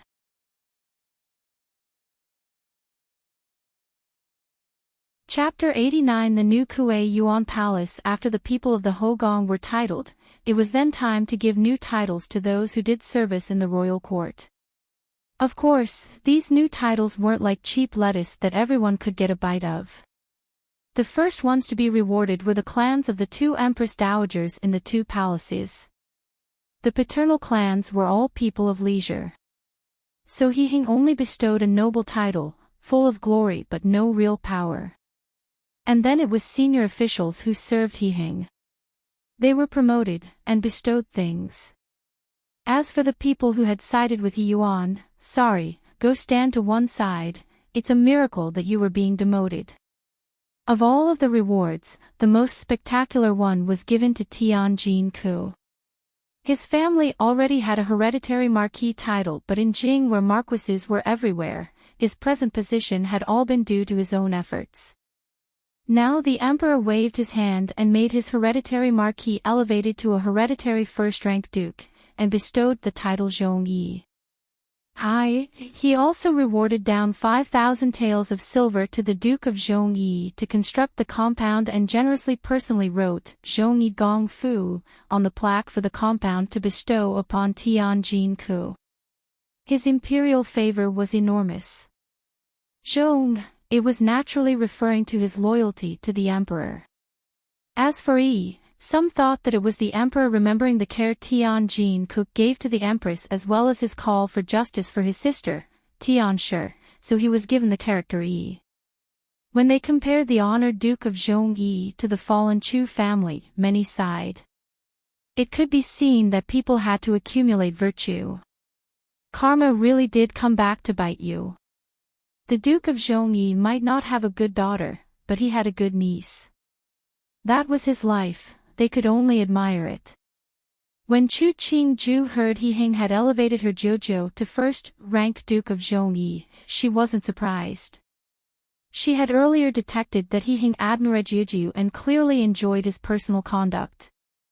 Now that he was in power, he needed people like Jojo to work for him. Rather than saying that he was rewarding Jojo, it was better to say that he was telling the world just how much he admired talented people who were loyal to the throne. Ming-He entered the back hall and bowed in front of Chu Qingju, mentioning Kuei Yuan Palace that was still in the process of renovation. Empress, the construction of Kuei Yuan Palace is almost done. Why don't you take a look to see if there are any places that are not to your liking so it could be changed? Then the decorations can be moved in. The renovation of Kuei Yuan Palace was the biggest project in Hogong. Over the past month, there were 3 shifts of people working day and night in order to renovate the palace according to the blueprints. Because they were afraid that the new paint would crack since it was being applied in the summer, blocks of ice were specially placed in all the areas a few days before painting commenced. It was obvious the amount of importance the emperor had placed on this matter. Chu Qingju looked at the sky outside. Today was shady and it wouldn't be too sunny to go outside. Ming-He must have deliberately picked this kind of weather before he opened to speak. She nodded, responding, "Today there is a lot of shade. It will be good to take a walk. It's been suffocating for Ben Gong to stay inside all day." Because Tianqi Palace and Kuei Yuan Palace were very close, Chu Qingju didn't ride the phoenix carriage. She, along with her entourage, walked on the main road of the palace that led straight to Kuei Yuan Palace. As she entered the palace, she found that the inside was quite different to when she had first seen Kuei Yuan Palace. At that time, Kuei Yuan Palace had been spacious but felt quiet. Also, at that time, she had only been a Wang Fei who was going to see the empress. Now, she was the owner of this palace. The attitude wasn't the same. The house, the garden and the trees in her view had already been meticulously turned over, so that when one entered, it would look tasteful yet bright. This was the so-called easy on the eyes. The flowers, grasses, and the fake mountain in the outside gardens were in the Jiangnan style so that from a glance, it would feel extremely elegant. Inside was the main hall. The doors and windows of the main hall were all new. A dragon and phoenix were carved on the door, and other designs had been carefully chosen for the windows. The main hall was the place where Chu Qingju would live. She found that every part of the main hall was in great taste, and she could see just how much effort the designer had put in. She couldn't pick out any place that was lacking. Ming-He saw the empress wearing a satisfied expression and spoke. The emperor heard that some paints are damaging to the body and specially ordered them to use paints made from natural materials. Empress, take a sniff. The paints all have a fragrance. When Chu Qingju entered the room, she had detected a faint fragrance. Hearing Ming-He's words, she smiled, responding, "The emperor took a lot of trouble." The emperor said that it's all good as long as the empress likes it. Ming-He retreated a step to the side. "Nyang, please follow Nukai to the western side hall for a look." When the door of the western side hall was opened, Chu Qingju was stunned. Because inside was a very large white jade bath. On all 4 sides of the bath, there were 2 dragon heads. The wide gaping maws of the dragon clearly were the places for introducing the water. Beside the bath was a place enclosed in silk coverings. Chu Qingju brushed aside the silk and saw that inside was a very large couch. Beside the window there was a table and 2 comfortable recliners. From a look, it made one feel the impulse to lie down. She hadn't thought that He-Heng would actually remember that she had wanted a swimming pool. She came out from under the silk canopy, walked to the pool and reached down to touch the warm and clear water. A long time later, she said, "Ben Gong likes it very much." Ming-He smiled. He pointed at the 2 dragon heads at one of the sides. The dragon head with the sapphire inlaid is cold water, the dragon head with the ruby is the hot water. If Nyang likes it, then soak often. The emperor has already asked the dean of the imperial hospital. Appropriate amounts of swimming is good for the body. Chu Qingju stood and, for some reason, thought that for this big pool, it really wasted water and physical labor. Cold water in the summer was good, but if it was hot water, how many people were needed to boil water in order to fill the entire pool? Does the palace have a source of water? Chu Qingju straightforwardly asked. She liked to enjoy herself but wasn't so wasteful to have people labor just so that she could swim. Ming He smiled, explaining, "Don't worry, Empress. This place uses water from underground. It was actually a coincidence that there is a hot spring in the palace. The emperor ordered for the water to be transported here." Chu Qingju felt relieved. Looking at the night luminous pearls encrusted on the pool, each the size of an infant's fist, she wondered what this place would look like at night.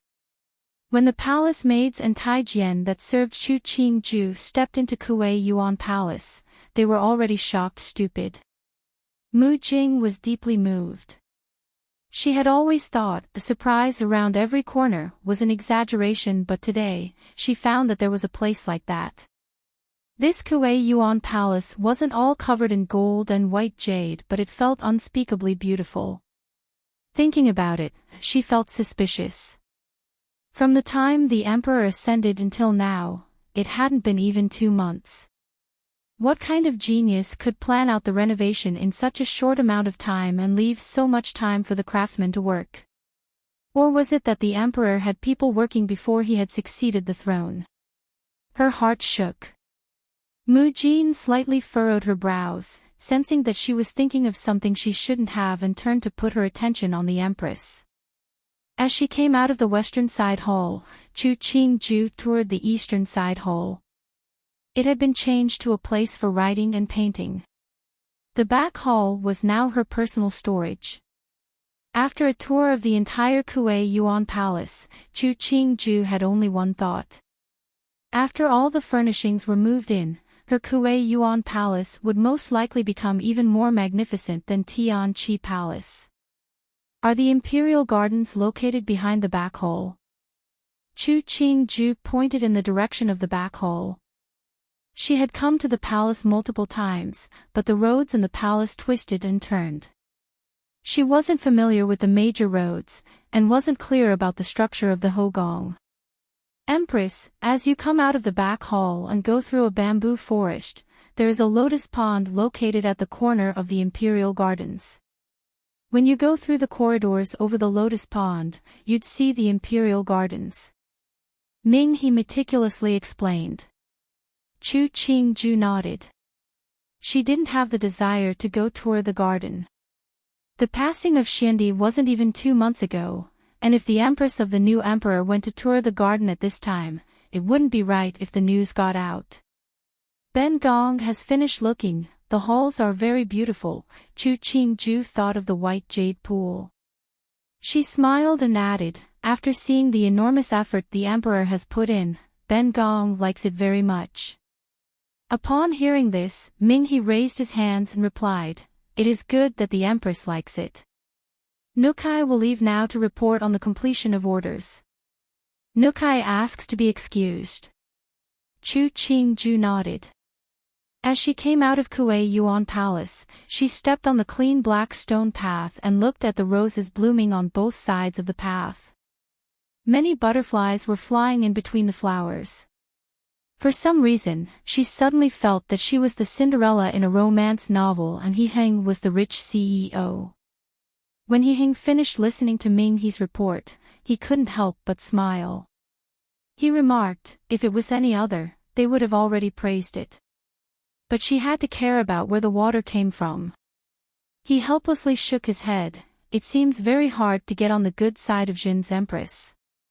Luckily, there is a source of water. Otherwise, the pool that Jin had specially constructed for her wouldn't have been used. These words expressed helplessness, but Ming He had attended to He Heng for more than a decade, so he knew that the emperor was happy. He bowed and served a new cup of tea. Emperor, Nukai feels that Nyang doesn't want the people to work too hard. How can other women compare to the empress? With an empress who mothers the world like this, it is the good fortune of the world. And, you're right, He Heng nodded. He took the teacup for a drink and started to annotate the memorandums on the table, a sliver of a smile appearing at the corner of his mouth. 2 more hours passed before he saw the emperor stand. At a glance, he saw a dark-colored pouch embroidered with the character of luck hanging at the emperor's waist. The emperor liked to use the pouch the empress had embroidered for him, and scorned even the pouches made by the palace embroiderers from Jiangnan. He looked outside and noticed that the sky had darkened. He was going to ask for the time, but then he saw a flash of lightning. Then, thunder started to rumble and the fierce wind blew so hard, the windows shook.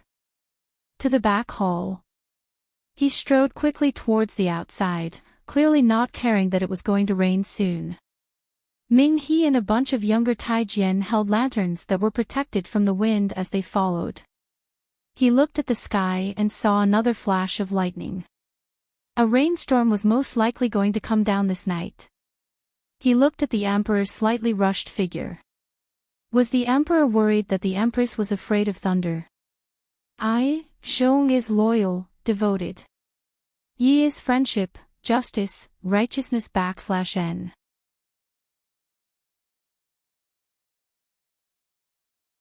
Chapter 90. The composure of a queen. When the first roar of thunder occurred, Chu Qingju had started consuming her evening meal at the table. Because she had toured Kuei Yuan Palace in the afternoon, she had taken a nap when she got back. When she woke up, the evening meal had to be delayed.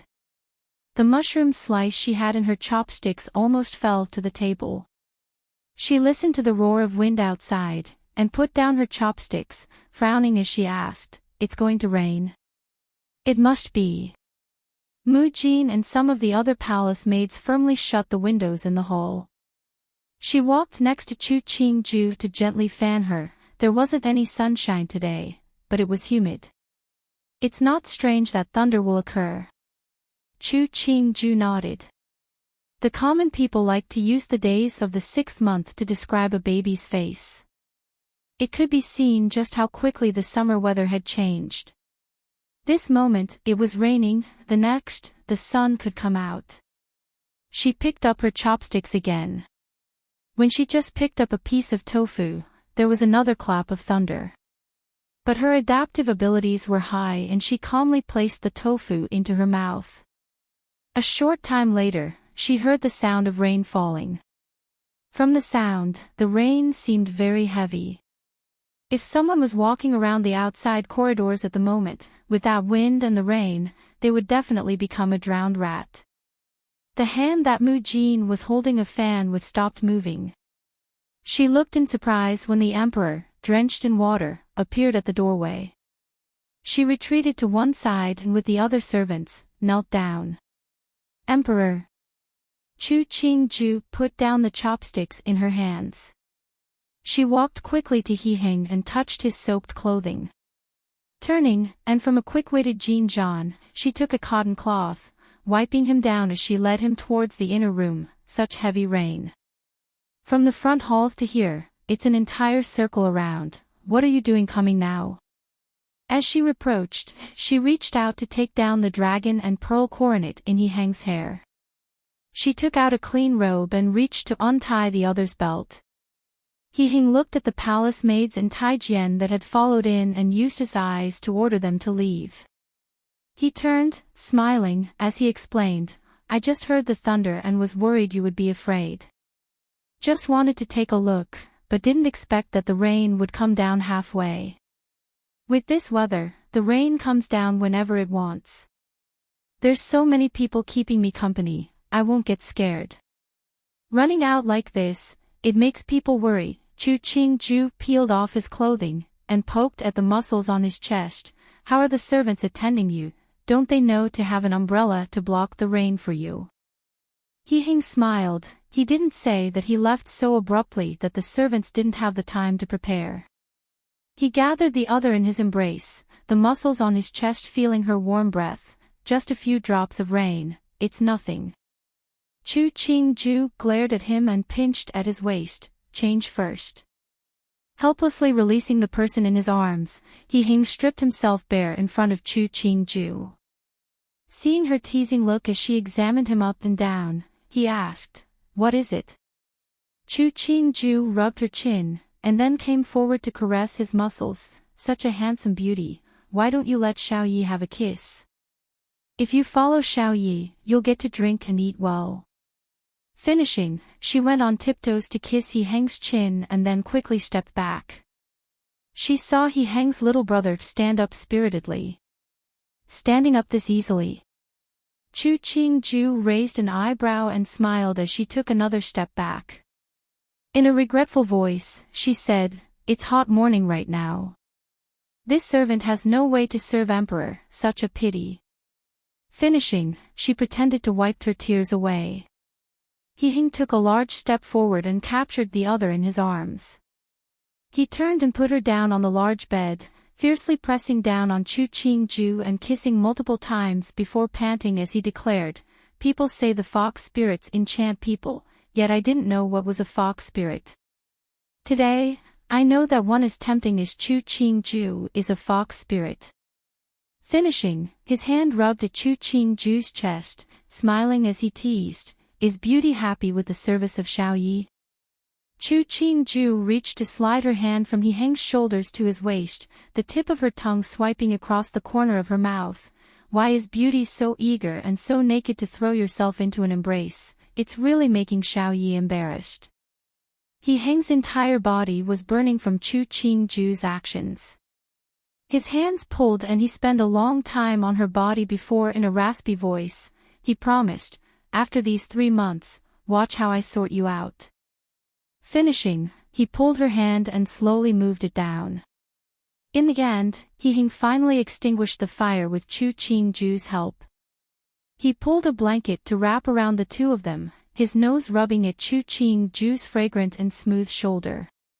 Hearing the rain outside, he said, "With Qingju, I feel that all the women in the world are just so. 1,000 of them cannot compare to one of Qingju." Chu Qingju smiled as she wrapped an arm around his neck, permitting him to play around at her chest, but she didn't speak. After He Heng ascended the throne, except in front of outsiders, he had never called himself Jin in private with her. His attitude towards her was the same as when they had been at Duanwang Fu, and it was even more intimate now.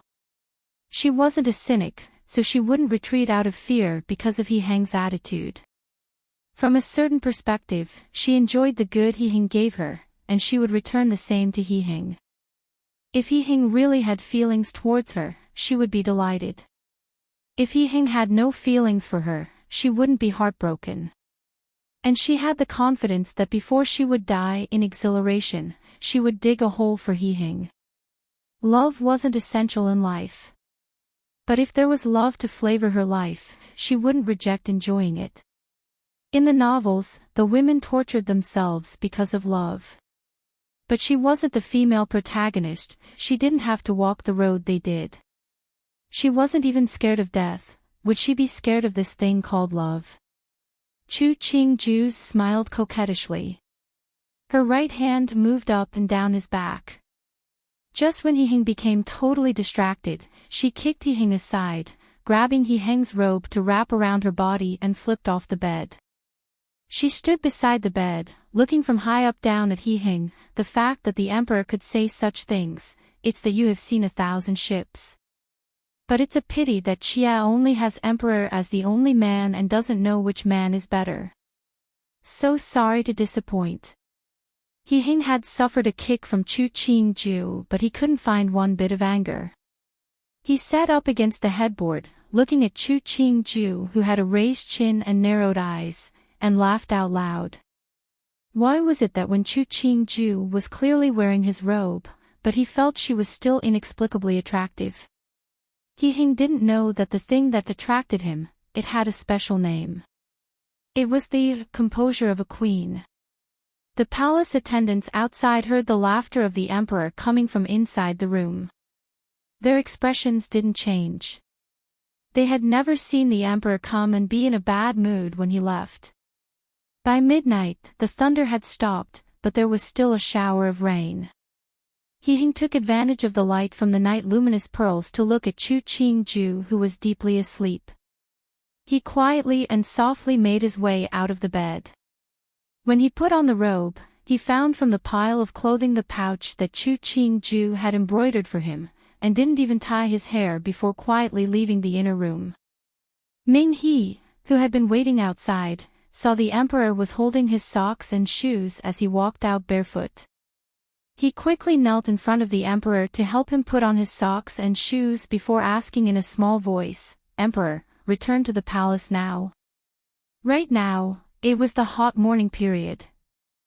If the emperor stayed for the whole night at the empress residence, even if no one dared to say anything, it still wouldn't look good. And, He nodded. He looked behind him and left with his attendants.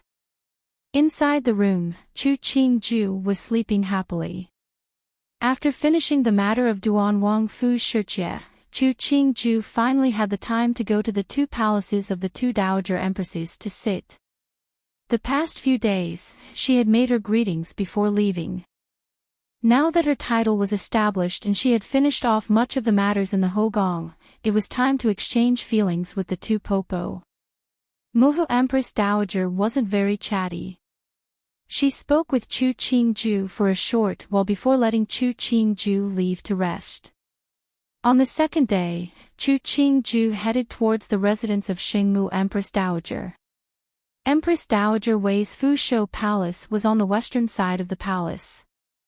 Chu Qingju had to travel for a significant period of time on the Phoenix carriage until she reached the gates of Fushou Palace. From the names of the palaces for the two Empress Dowagers, it was possible to see the emperor's intentions. Muhu Empress Dowager had eternal and peace. When it got to Xingmu Empress Dowager, it was good fortune and long life. It could be seen that the best children were your own.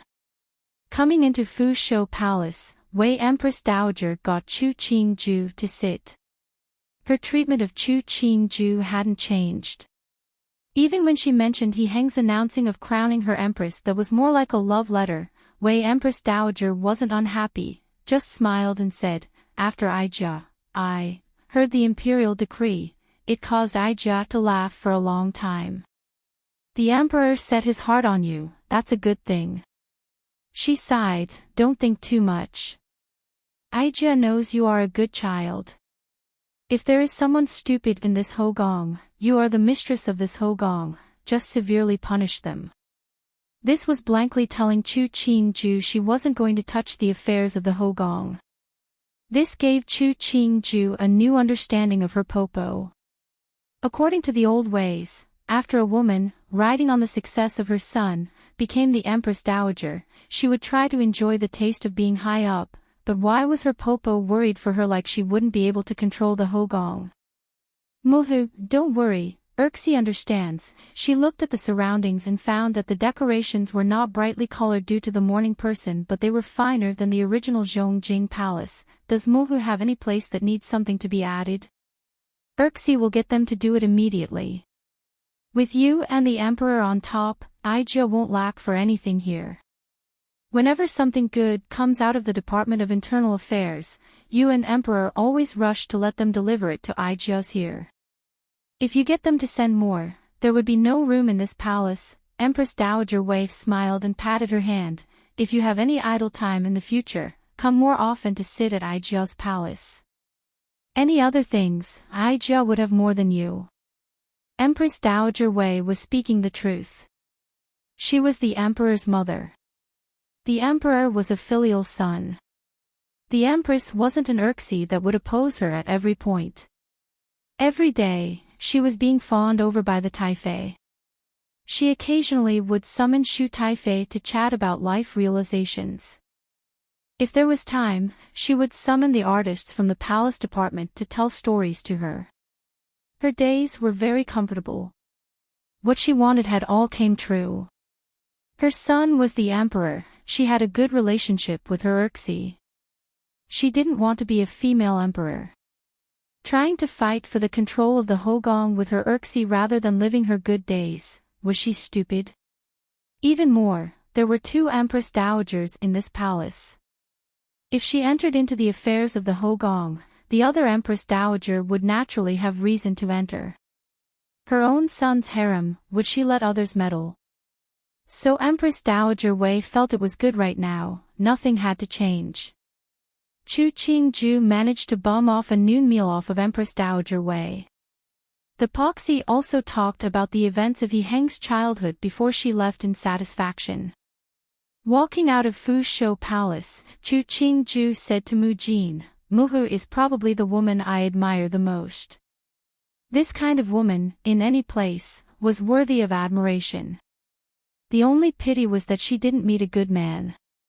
Mu Jin knew that the Muhu the Empress meant was Xingmu Empress Dowager. As a palace maid, she couldn't comment, but she agreed in her heart. She was also relieved. If Xingmu Empress Dowager liked to control everything in the Hogong, it would be very worrisome. When the Phoenix carriage passed the Imperial Gardens, Chu Qingju unexpectedly found He Heng was standing beside the lotus pond. Kneeling in front of him as a young girl dressed in a green girdle dress. Her brows furrowing, Chu Qingju indicated for the Phoenix carriage to stop. Mu Jin looked towards the lotus pond, her brows also furrowing. Was that one of the female candidates left over by Xiandi? In the beginning, they had picked a few hundred candidates to enter the palace from across the country. In the end, only 20-something people had remained. But after Xiandi passed, the candidates could only live in Tuanfang Hall and couldn't move freely. Running to the Imperial Gardens, that was breaking protocol. Chu Qingju stepped down the carriage, smiling as she said, "Mu Jin, let's go take a look."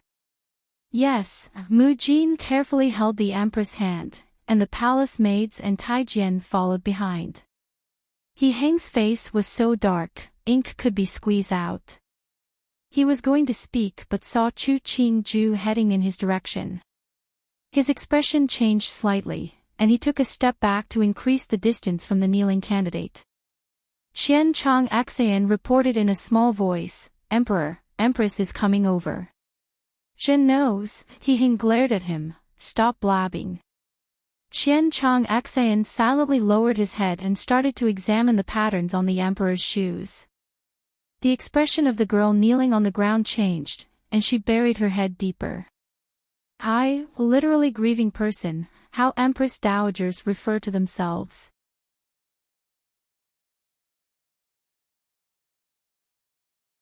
Chapter 91. Who can compare to my man? Chu Qingju walked over to He Heng and, not looking at the female candidate at the side, and acted to bow.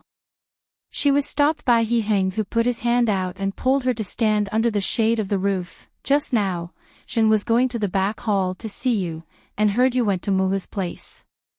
Is Muhu fine these past days?" "Everything about Muhu is well." Chu Qingju held up a fan and started waving it, moving her hand towards He Heng so that both would feel the breeze. "Muhu has said for us to go to her residence to eat. She's always thinking of you. Since that's the case, then tomorrow, we'll go together to Fu Shou Palace for the noon meal." He Heng then pointed at the girl kneeling on the ground, his voice becoming cold. "Do you know this candidate?" Chu Qingju followed and turned her body. She saw the candidate's head was lowered and ordered, "Raise your head." The candidate was hesitant to raise her head. A Taijian behind her pinched her chin to lift it up. Her eyes were flitting around, afraid to look straight at Chu Qingju. She frowned.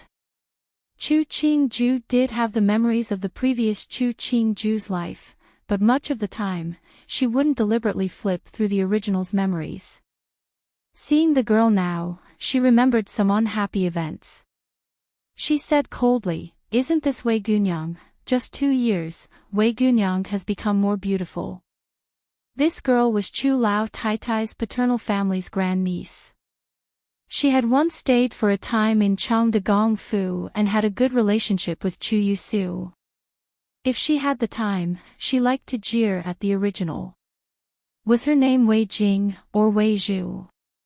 Candidate Wei Zhu greets Empress.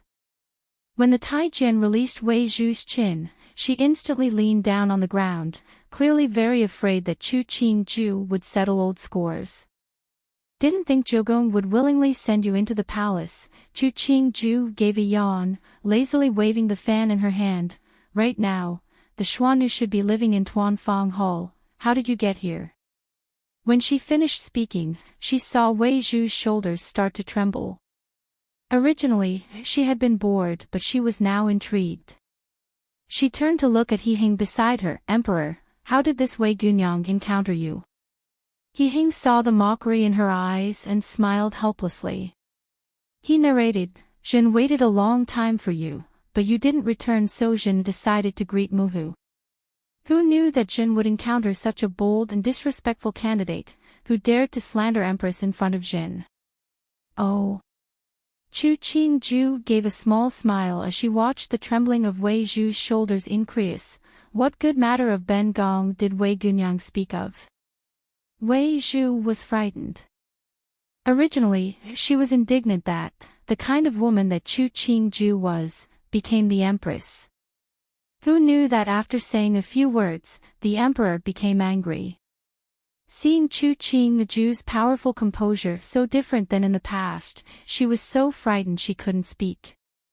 If Wei Gunyang doesn't want to say, Ben Gong won't force you. Come, Empress, do you remember 2 years ago? Wei Zhu raised her head, and resignedly spoke. At that time, Grand Aunt and Qin Nu's grandfather made a spoken promise. Do you still have an impression? Qian Chong Axayan heard the words and motioned for the palace attendants to all leave, leaving behind the personal attendants of the emperor and empress. He didn't know if this candidate would be crazy and say something. Since the emperor and empress didn't call for her to shut up, he could only not let the servants hear. Do you mean 2 years ago when grandmother and great-uncle had the intentions for Ben Gong to be engaged to your brother? Chu Qingju was very unrestrained. She waved her hand and stared at Wei Zhu like she was looking at an idiot, her voice surprised as she said, Ben Gong has such a good husband as the emperor, how would Ben Gong remember those unfounded matters? Right, what is your brother called? My dear empress, how could you just say it, what would the emperor think?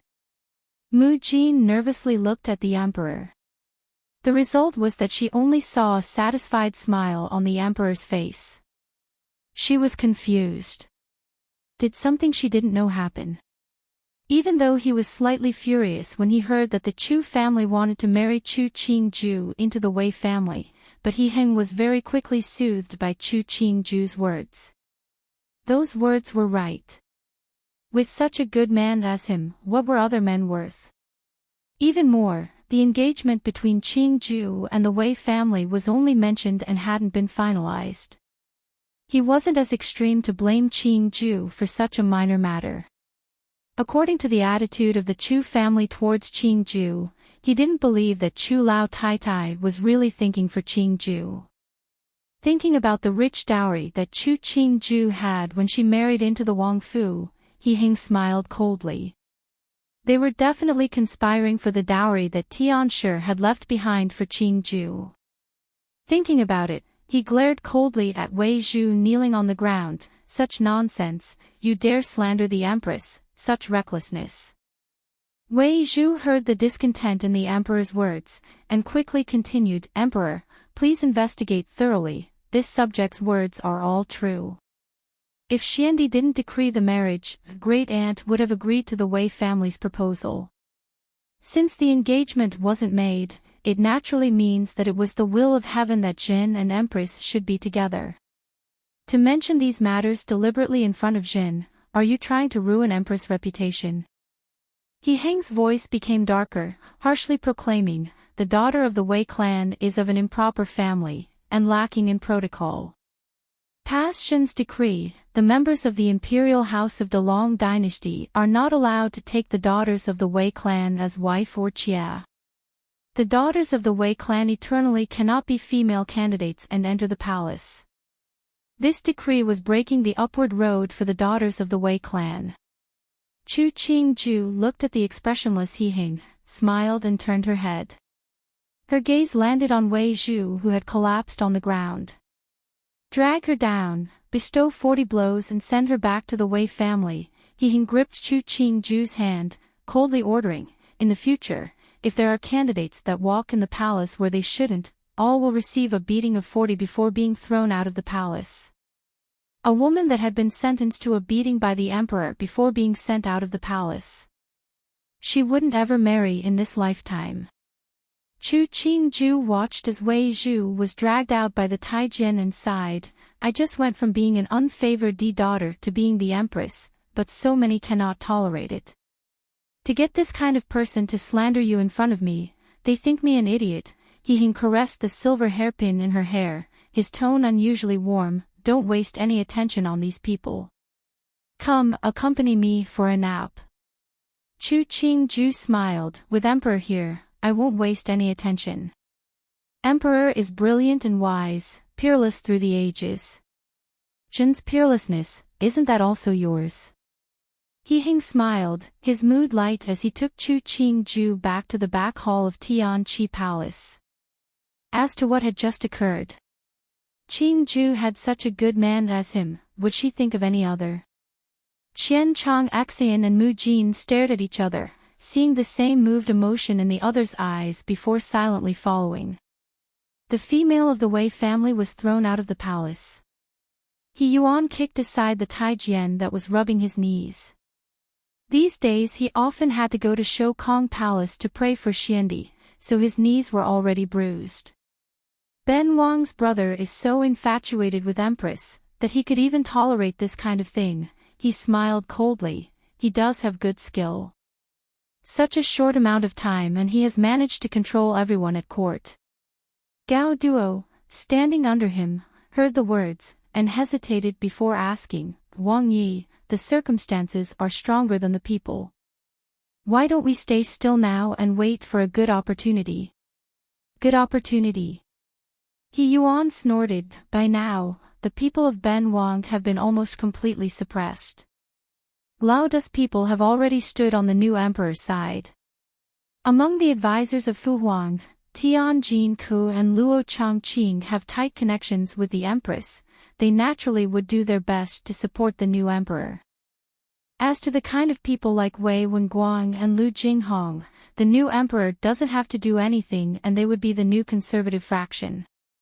Fu Huang's abdication decree was written in front of the senior officials, and he did the seal himself. What good opportunity do you think Ben Wang has? Gao Duo didn't think Rui Wang would see the situation so clearly. He hesitated before suggesting, since that's the case, Wang Yi, why don't you help the emperor with his affairs, then the emperor wouldn't directly attack you. The kind of person He Heng is, on the surface, he would make it more beautiful than anyone else. If he attacks, not many can compare to his ferocity. Originally, He Yuan was a very proud person. But after 2 short months, he was so beaten by reality, half of his pride had gone away. Even if Ben Wang submitted to him, he wouldn't be very close to Ben Wang. Even more, Ben Wang doesn't want to fawn over him. He coldly twisted his mouth, Ben Wang just doesn't want to see him well. Gao Duo silently glanced at He Yuan. To keep going even with nothing at stake, what was he thinking? What should be done with the Wei family? He asked uncertainly, the love between the emperor and empress is stronger than gold. The Wei family's tactics are just embarrassing themselves. If they beg aid from Wang Yi, what would you do? He Yuan sneered, in the beginning, it was them that asked Ben Wang to help. They were stupid themselves and mucked up. It has nothing to do with Ben Wang. Finishing, he summoned He Fu Er, in the future, if the Wei family shows up, don't receive them. Yes, He Fu Er noted it down and hesitated for a second before reporting, Wang Yi, the Chu Ce Fei in Shisuyuan is seriously ill, should an invite be sent to the Imperial Hospital for a Tai to examine Ce Fei? Wang Fei is responsible for such matters, why ask me? He Yuan impatiently waved his hand. It was clear that he didn't have the person of Shisuyuan on his heart. He Fu Er understood. It had been because Wang Fei didn't do anything that he had taken a bribe from Yao Shi to beg Wang Yi. From the looks of it, that one in Shisuyuan had lost favor. So he wouldn't have to waste any more time for Shisuyuan in the future. Gao Duo, as a subordinate, when he heard a matter of the Wang Ye's Hoyuan, he naturally closed his mouth. Only after He Fu Er left did he interrupt, Wang Yi, this one heard you have a Ce Fei that is the sister of the Empress, is it this one?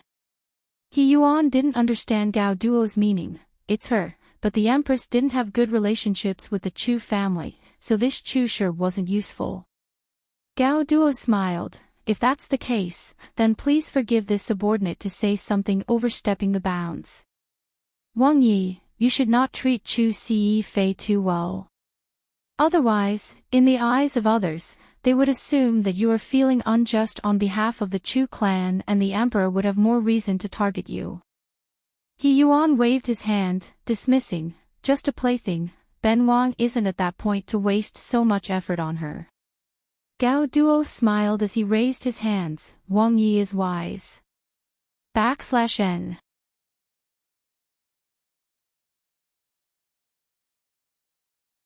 Chapter 92 Karma, Zhuzi. Yaoxi's eyes were red as she helped Chu Yusu sit up on the bed. Then she turned to bring over the medicine bowl, which was steaming due to the temperature of its contents. Drink the medicine. Chu Yusu leaned weakly against the headboard. As she took the medicine bowl, she saw Yaoxi's burned hands and grimaced, it's me who has dragged you down. All these years you stayed with me, when did you ever have to do this? Even if she didn't see it with her eyes, she knew that the medicine had been brewed by Yaoxi on her own. Now that Wang Yi didn't come to her rooms, and Wang Fei targeted her at every occasion, even the servants in her yard dared to steal and cut corners, pointing at the mulberry and cursing the locust tree, much less the kitchen people. Zhuzi, what are you saying? Yaoxi forced a smile and hid her burnt hand back into her sleeve. Drink the medicine and after a night, it will all get better. Thinking about what Chief Steward he had just said, she almost couldn't keep the smile up.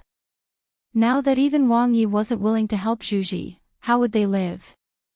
Chu Yusu finished the medicine in a few mouthfuls. Seeing Yaoxi's state, she sighed. Yaoxi, do you remember my father's birthday banquet held 5 years ago? Yaoxi took the empty bowl from Chu Yusu's hand and minutely shook her head. It's normal that you don't remember, but it remains fresh in my memory. Chu Yusu grimaced. That year, I accidentally broke a porcelain in father's room. That day was father's birthday and breaking something was unlucky. I was very scared and purposefully got someone to lure De Jia into father's room. When she heard, Yaoxi remembered. She recalled that after Lao Ye's birthday, he had been so angry that he slapped De Xiaojia on her face and sentenced her to stand in the yard for a whole night. After that, De Xiaojia became seriously ill. Furen wouldn't get a doctor to see De Xiaojia. If it hadn't been that the Tian family had sent someone to deliver something to De Xiaojia probably would have died that year.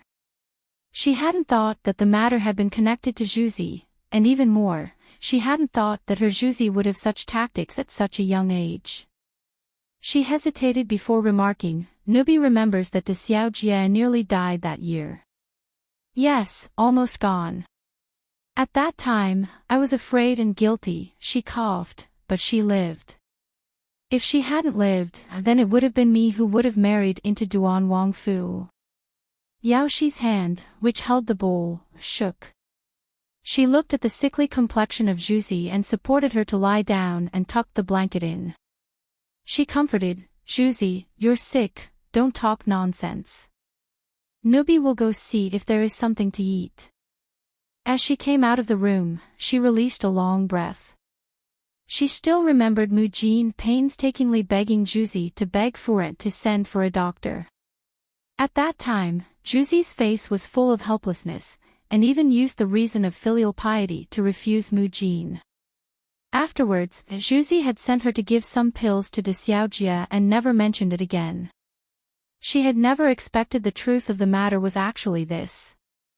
She rubbed her arms, feeling cold in the hot summer day. Isn't that Yaoxi? A Yahuan wearing green saw Yaoxi come out and hollered, is Chu Ce Fei well? Our Zhuzi has missed her. Not well yet, thanks to Yinyang for thinking of her. Yaoxi's smile wasn't pretty. This Yahuan was one who served another Yinyang. Usually, they didn't have much interaction. But now, even a personal Yahuan of a Yinyang could mock Zhuzi. Such a hot day, it's such a pain to endure. The Yahuan's tone suddenly changed. I heard that when the Empress hadn't yet married, she had been abused by her family, don't you think? What it's like now, isn't it karma? She saw Yao Shi's expression change and smiled. Clapping her hands, she remarked, the heavens have eyes. People who do evil things don't have good endings.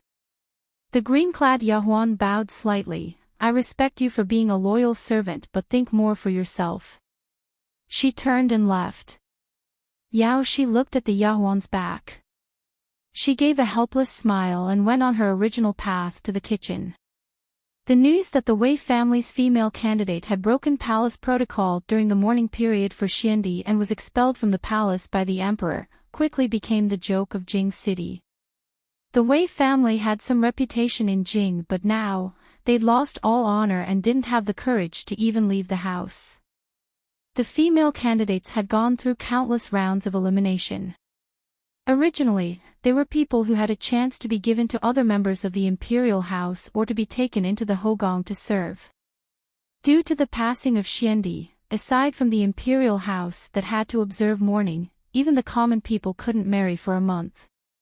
But that Wei family, they'd thought to let their daughter capture the attention of the new emperor during the mourning period.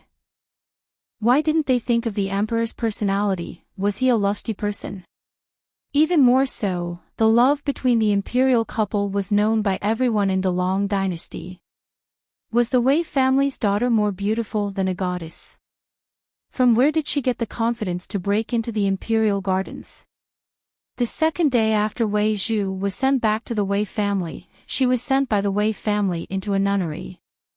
The reason given was that she would cultivate morals and pray for Xiandi and the emperor. Everyone knew that this was the Wei family pulling a cloth to hide themselves. The emperor had already sent down the decree. The daughters of the Wei family couldn't enter the imperial house. This Wei family was over. The 3 months of mourning passed by quickly, but He Hing still followed the protocols of mourning, paying close attention to his attire. This caused the world to praise the filial piety of the emperor. But not matter what, according to tradition, He Heng was now allowed to take new concubines. However, everyone in the Hogong knew that the emperor had no intentions of entering the Hogong. The 6th day of the 8th month of Qing, the 34th year, was the most auspicious day in the near half-year as calculated by the imperial astronomers. The Ziwei star and its pair were bright, and it had the influence of the phoenix raising its head. So it was the most appropriate day for the crowning ceremony of the Empress. The Empress crowning ceremony was a very momentous occasion in the Long dynasty. First, sacrifices would be offered to the heavens and prayers would be recited. Next, the Emperor and Empress would bow to the ancestors to notify them that this woman was one of the imperial family. Then the Emperor would personally put in the phoenix hairpin personally for the Empress and draw on her brows. Lastly, the Empress, wearing the phoenix robe, would receive the bows of the royal court officials and the noblewomen. In front of the copper mirror, Chu Qingju wore the phoenix robe that the weavers had rushed to make in 3 months by working day and night. Though the layers of clothing looked complicated and majestic, it didn't feel very heavy on the body. The outermost wide-sleeved floor-length phoenix robe didn't have any gold or pearls, but it was so beautiful that it blinded everyone's eyes. As she watched He Hing solemnly draw on her brows for her and gently put the phoenix crown on her, she gave a smile. Once they finished everything, they clasped their hands together as they walked to the high platform. On the platform were the dragon chair and the phoenix chair, dragon on the left, phoenix on the right. Chu Qingju stood in front of the phoenix chair, slightly raising her chin to look at the hundreds of officials under her and watched as those people simultaneously knelt down towards her. Emperor, Wan Sui, Wan Sui, Wan Sui, Empress, Qian Sui, Qian Sui, Qian Sui. And then it was the 3 bows and 9 kowtows. Chu Qingju stood side by side with He Heng. Looking at the scene before her, she felt strangely exhilarated. Rise, the minister of ceremonies called, music. The music sounded slightly solemn yet light. Chu Qingju didn't really know what song it was, but looking at the reactions of the officials as they stood with bent bodies, she could guess that it was a very high standard for her crowning ceremony. After the music stopped, Chu Qingju and He Hing sat down at the same time. Then it was the officials' turn to bow, one by one according to their ranks. Then it was the titled women. Just to watch people kneel to her, Chu Qingju sat for more than 2 hours. After the people finished, He Hing spoke. Today is the Empress crowning ceremony, and also the year that Jin ascended to the throne. To accumulate virtue for the Empress, the world would be especially pardoned. Those banished would be reduced 60 miles, those in prison reduced 1 year, those on the death sentence will be delayed 1 month to their execution. The people under shouted the Emperor and Empress were kind, and would be lucky for 10,000 years. Chu Qingju hadn't thought that He Hing would pardon the world at her crowning ceremony. Even though it was customary for the new emperor to pardon the world after ascending the throne, but waiting for today to announce the decree, it was too. She turned to look at the person beside her and smiled helplessly. Even if the empress crowning ceremony was done extremely grand, but the ceremonies for Hing Fei and the others were much simpler when they followed. Hing Fei's was still alright, but the other 3 couldn't compare to the occasions when the Xiandi's consorts of equivalent rank were promoted. Especially Ping Kairen. It was absolutely unbearable to see. If it wasn't that the Empress bestowments also came down that day, almost no one in the palace would have known that it was the day that she was officially titled. For people, what was worse was not being ignorant, but being able to make comparisons. All those in the palace were intelligent. And they could all see what was happening. This Ping Kairen not being favored by the emperor was a certainty. Since the emperor didn't care for her, would they be willing to flatter her? Feng Zijin finally knew just how difficult palace life could be. The food delivered each day was cold. The tea was old, and not of good quality. If something was lacking or needed fixing, it was extremely difficult for the Department of Internal Affairs to come remedy it. She had fought and complained, but in the end, she found that what was sent to her became more and more terrible. Sometimes they wouldn't even send anything. After these months, she finally knew what was the servants bullying the masters, and the torture of the deep palace. Juzi, Han Liangdi has come. Xia Yun quickly walked into the room, her expression unpleasant. Feng Zijin grimaced as she stood. As she came out of the inner room, she saw Han Qinghe drinking tea as she sat on the chair. Her steps paused. She walked in front, bowing, and made a greeting. Pinky greets Han Liangdi. Please stand, Ping Kairen. Han Qinghe smiled as she examined Feng Zijin. The other was wearing a slightly worn dark dress, completely devoid of the arrogance she once had in the Fu. She put down the teacup, wiping her mouth, and remarked, "Your tea is too bitter. I'll have someone deliver some new tea to you tomorrow." Feng Zijin declined. There's no need to trouble Han Liangdi. We can't have that. Once upon a time, Mimi wouldn't drink anything at Wang Fu except the Long Jing before the first rain. Now that you have entered the palace, you can't deny yourself. She stood, asking, "Today's sunshine is great, why doesn't Kairen accompany me on a walk?" Knowing that she was intentionally making it difficult, Feng Zijin could do nothing except to follow behind Han Qinghe. Han Qinghe gave a cold smile as she walked at the front. In the past, when Feng Zijin humiliated her, she had been even more ruthless. What she was doing now wasn't really anything. Thinking about it, Han Qinghe turned back to look at Feng Zijin, the smile on her face growing wider. In the future, there was still more to come. The humiliation she had suffered, she didn't suffer them for nothing.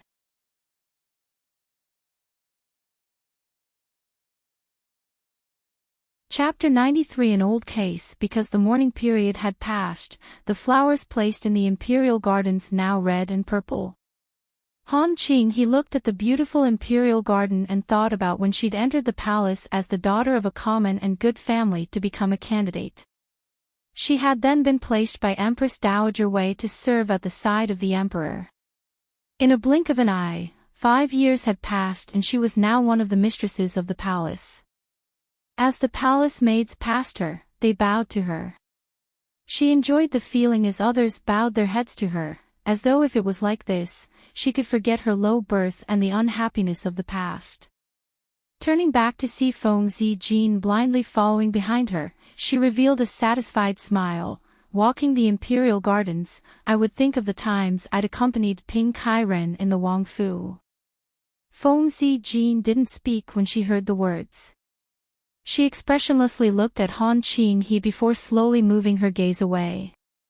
From Ping Kairen's expression, it seems that you don't like walking in the garden with me.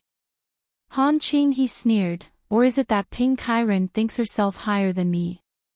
Liangdi is high up in the sky. Pinky is only a small 7th grade Kairen who doesn't dare look down, Ping Kairen uttered coldly. Pinky is only listening to Liangdi speak. Han Qing he was going to speak before suddenly hearing the sound of clapping behind her. Her heart jumped with joy and she took a step to the side before kneeling down. Xia greets Emperor. When the dark gold boots walked in front of her, Han Qing he's voice was sweet and soft as she lowered her head. But a second later, she saw a pair of gold-embroidered slippers appear next to the gold boots. She paused and then added, Pinky greets Empress. Chu Qingju looked at Feng Zijin and Han Qing he as they knelt on the ground. This was the first time Han Qing he used such a saccharine voice. She looked at He Heng who didn't seem to have any reaction and said, Stand. Thank Emperor, thank Empress. Feng Zijin slowly stood. She raised her head to gaze at the Emperor but found the Emperor's gaze wasn't on either her or Han Qing he's bodies. She lowered her face numbly, not speaking another word. Didn't think to encounter Emperor and Empress at such a place. Han Qing didn't want to give up the chance to show her face in front of the Emperor. Her appearance wasn't as good as Feng Zijin's but she had a distinctive flavor when she smiled. It's Pinky who has disturbed Emperor and Empress' mood. Chu Qingju looked at her blooming smile. Her lips curled, but she didn't speak. Since you know you disturbed Jin and Empress' mood, why haven't you retreated? He Heng's tone was icy. He looked at Han Qing he who was draped in gold and silver, his brows furrowing. Retreat. The smile on Han Qing he's face froze. She didn't think the Emperor would not even take the slightest bit of care. She couldn't help but turn her head to look at the Empress and found that the Empress' expression hadn't changed from beginning to end, as though she knew that she would embarrass herself. She bowed in mortification. Chia asks to be excused. Seeing Han Qing he retreat, Feng Zijin followed in leaving. Before she left, she looked again at He Heng and Chu Qingju, as though it was the first time she'd met them. After both of them left, Chu Qingju finally smiled as she remarked, Han Liangdi has served Emperor for so many years, but her appearance hasn't changed at all. Han Qing he had been serving by He Heng's side since she was 16. Right now, she was just 21. In her previous life, it would have been the best years of her life. In this era, her age was slightly old. Really, Jin doesn't remember what she was like before. He Heng glanced in the direction of Fu Shou Palace. Don't think of those people anymore, let's go eat in Muhu's place. Fu Shou Palace knew very early that the Emperor and Empress were coming over to accompany the Empress Dowager for the meal, so they had prepared beforehand. When the two of them entered, Empress Dowager Wei was in the yard trimming twigs off a pot of flowers. Seeing the two of them, Empress Dowager Wei stood and led them into the room. After washing and drying her hands, Empress Dowager informed the two, Ija had the small kitchen prepare the dishes you two like. Later, you can have some. It was bothersome for Muhu to remember. He Heng stood to bow to Empress Dowager Wei, but his posture was more casual than before others, clearly showing just how mutual the feelings were between mother and son. They should prepare more wine pickled duck feet. Alright, your duck feet, Xerxes' duck tongue, Ijia had them prepare, you won't be lacking. Empress Dowager Wei apparently liked her son's carefree and intimate attitude. She gave a sigh. Even though the mourning period has passed, there's no need to celebrate Ijia's birthday. Tomorrow, Ijia will send a decree declaring to not hold a birthday banquet this year, and won't receive the court officials' respects. When He Hing came here, he originally planned to discuss the matter of Empress Dowager's birthday. But he hadn't thought that Muhu was so straightforward. It wouldn't be good to hold a big celebration, but it might be too cold if she didn't even receive the court's respects. Ijia knows you are filial, but Ijia has thought this through before making the decision. Empress Dowager's expression became stern. Son, you have to remember. To gain something, you also have to gain the reputation, then your conduct would be spotless. On the side, Chu Qingju agreed wholeheartedly when she heard the words. If one acted, they had to act to the end.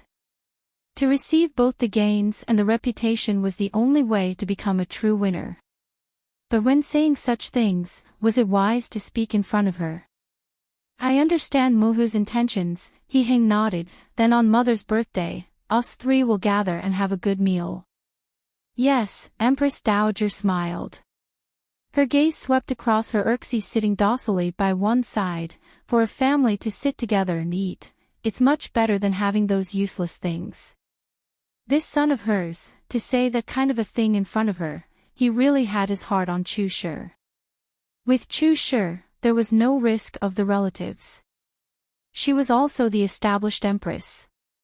After Chu Shi had children, a fight for succession would be avoided. It wasn't a bad thing to have love between emperor and empress. Since Muhu isn't having a celebration, then we should also save on Xerxes' celebration. Chu Qingju's birthday was in the next month. Her brows furrowed as she said, it's always so noisy at a banquet, not that interesting. Alright, we'll save on us mother and daughter's birthday celebrations, and we don't have to endure the torment. Empress Dowager Wei smiled. Saying to Ding Mama who was beside her, it's almost noon. Get the kitchen to prepare to serve. Ding Mama left with her orders. Once she left the room, Ding Mama finally smiled and shook her head. Clearly the Empress Dowager and the Empress were two kinds of people, but they really did form a connection as they interacted. To have this kind of connection between Popo and Xerxes in the imperial family, it was extremely rare. But the Empress was also talented. To be able to pout, play and laugh and do anything else in front of the Empress Dowager, acting as though the Empress Dowager was her own mother. Thinking about the deceased birth mother of the Empress and the evil stepmother, Ding Mama sighed. The Empress hadn't had it easy. She must really be thinking of the Empress Dowager as her own mother. The three people were very happy as they finished the meal. Empress Dowager Wei watched Chu Qingju lean back contentedly in the chair, smiling and teasing. To eat 7/10 full is to cultivate life. Eating like you do is of no benefit to the body. Muhu, Xerxes is growing right now, I can't not eat. Chu Qingju giggled, if I'm not full, how will I grow my body? Empress Dowager Wei was amused by her words. She pointed at Chu Qingju, yes, have to grow the body. After you grow up, you have to have grandsons and granddaughters for Ijia to play with. When she'd finished speaking, she couldn't help laughing herself. He Hing watched as his mother and Shifu get happier the more they chatted. He silently took a sip of the digestive tea. So even when his Shifu hadn't grown up, his mother was already preparing to play with his children. Was this scene really Popo, son and Xerxes and not wife's mother, husband, and daughter? On the second day, the Empress Dowager and the Empress sent out their decrees. The main meaning was that since Xindi had just passed away, they had no interest in enjoying their birthday celebrations and were grateful for the well wishes from the people etc. etc. Instantly, the court praised Xingmu Empress Dowager and the Empress for being virtuous and filial, and they were the epitome of what a woman should be. He Hing listened to the officials' praises of his mother and wife and added, Zhen's mother and empress have no interest in amusements. Zhen, as the son of Xiandi, also does not have the heart for the birthday celebration. This year, Zhen will not hold a birthday banquet, you all shall not persuade otherwise. Naturally, the officials urged and urged again, and then under the emperor's steadfastness, they helplessly surrendered. In the end, they hollered 3 times. The emperor was filial. Both monarch and subjects were satisfied. Standing at the bottom, He Yuan gave a scornful smile. The way mother and son liked to act. Even at this step, they didn't forget to act in order to achieve a good name. Chen has a memorandum. After the monarch and subjects enjoyed themselves for a while, the minister of the right, Wei Wenguang, stepped forward. Emperor, this official encountered a 13-year-old urchin a few days earlier on the road, felt that he was pitiful and wanted to shelter him, but who knew this official heard a great matter? The atmosphere of the court instantly turned tense. He Heng's brows slightly furrowed as he urged, Right Minister Wen, quickly speak. This subject heard the urchin say that he had begged his way from Jiangnan to Jing. His father was a steward of a certain official in Jiangnan and had been killed because he found out that this official had colluded with His Highness Rui Wang, and dragged his entire family with him. Thankfully, the urchin had been hiding out of naughtiness in the cellar of the home and his life was spared. He raised an accounts book with both hands. This is the accounts of the steward who had been killed. The little urchin, even under the struggles of the road, managed to protect this item. Emperor, please take a look. Once the speech came out, the court fell into silence. But no one dared to speak in defense of Rui Wang. Present it up, He Heng looked at He Yuan. Rui Wang, do you want to say anything? He Yuan sneered, raising his hands in a fist, responding, Emperor, Subject D is innocent. Right Minister Wei uses an urchin of unknown origins to accuse Subject D, and even made a fake account book. His intentions are enough to sentence him to death. He Heng took the book from the hands of a Taijian and randomly flipped open a page to take a look. With a calm face, he replied, What the truth really is, Jin will send someone to investigate. End court. The officials realized that they didn't really know the emperor's true intentions. If he believed Rui Wang, then he wouldn't have sent someone to investigate. But if he didn't believe, then he should be in a rage. For the emperor to be this calm, they were at a loss. But smart people reacted very quickly. The emperor was going to settle the old scores of Rui Wang. Previously, the case of Jiangnan had been unclearly suppressed by Xiandi. The emperor cared for the people of Jiangnan and naturally wouldn't pretend the matter didn't exist. Jiangnan was going to see a large purge.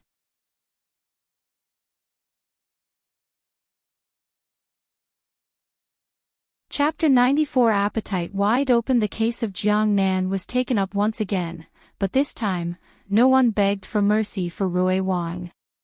The emperor didn't send an official of high position to investigate in Jiangnan but sent down an imperial decree for the Ministry of Justice and the Supreme Court to cooperate in the investigation.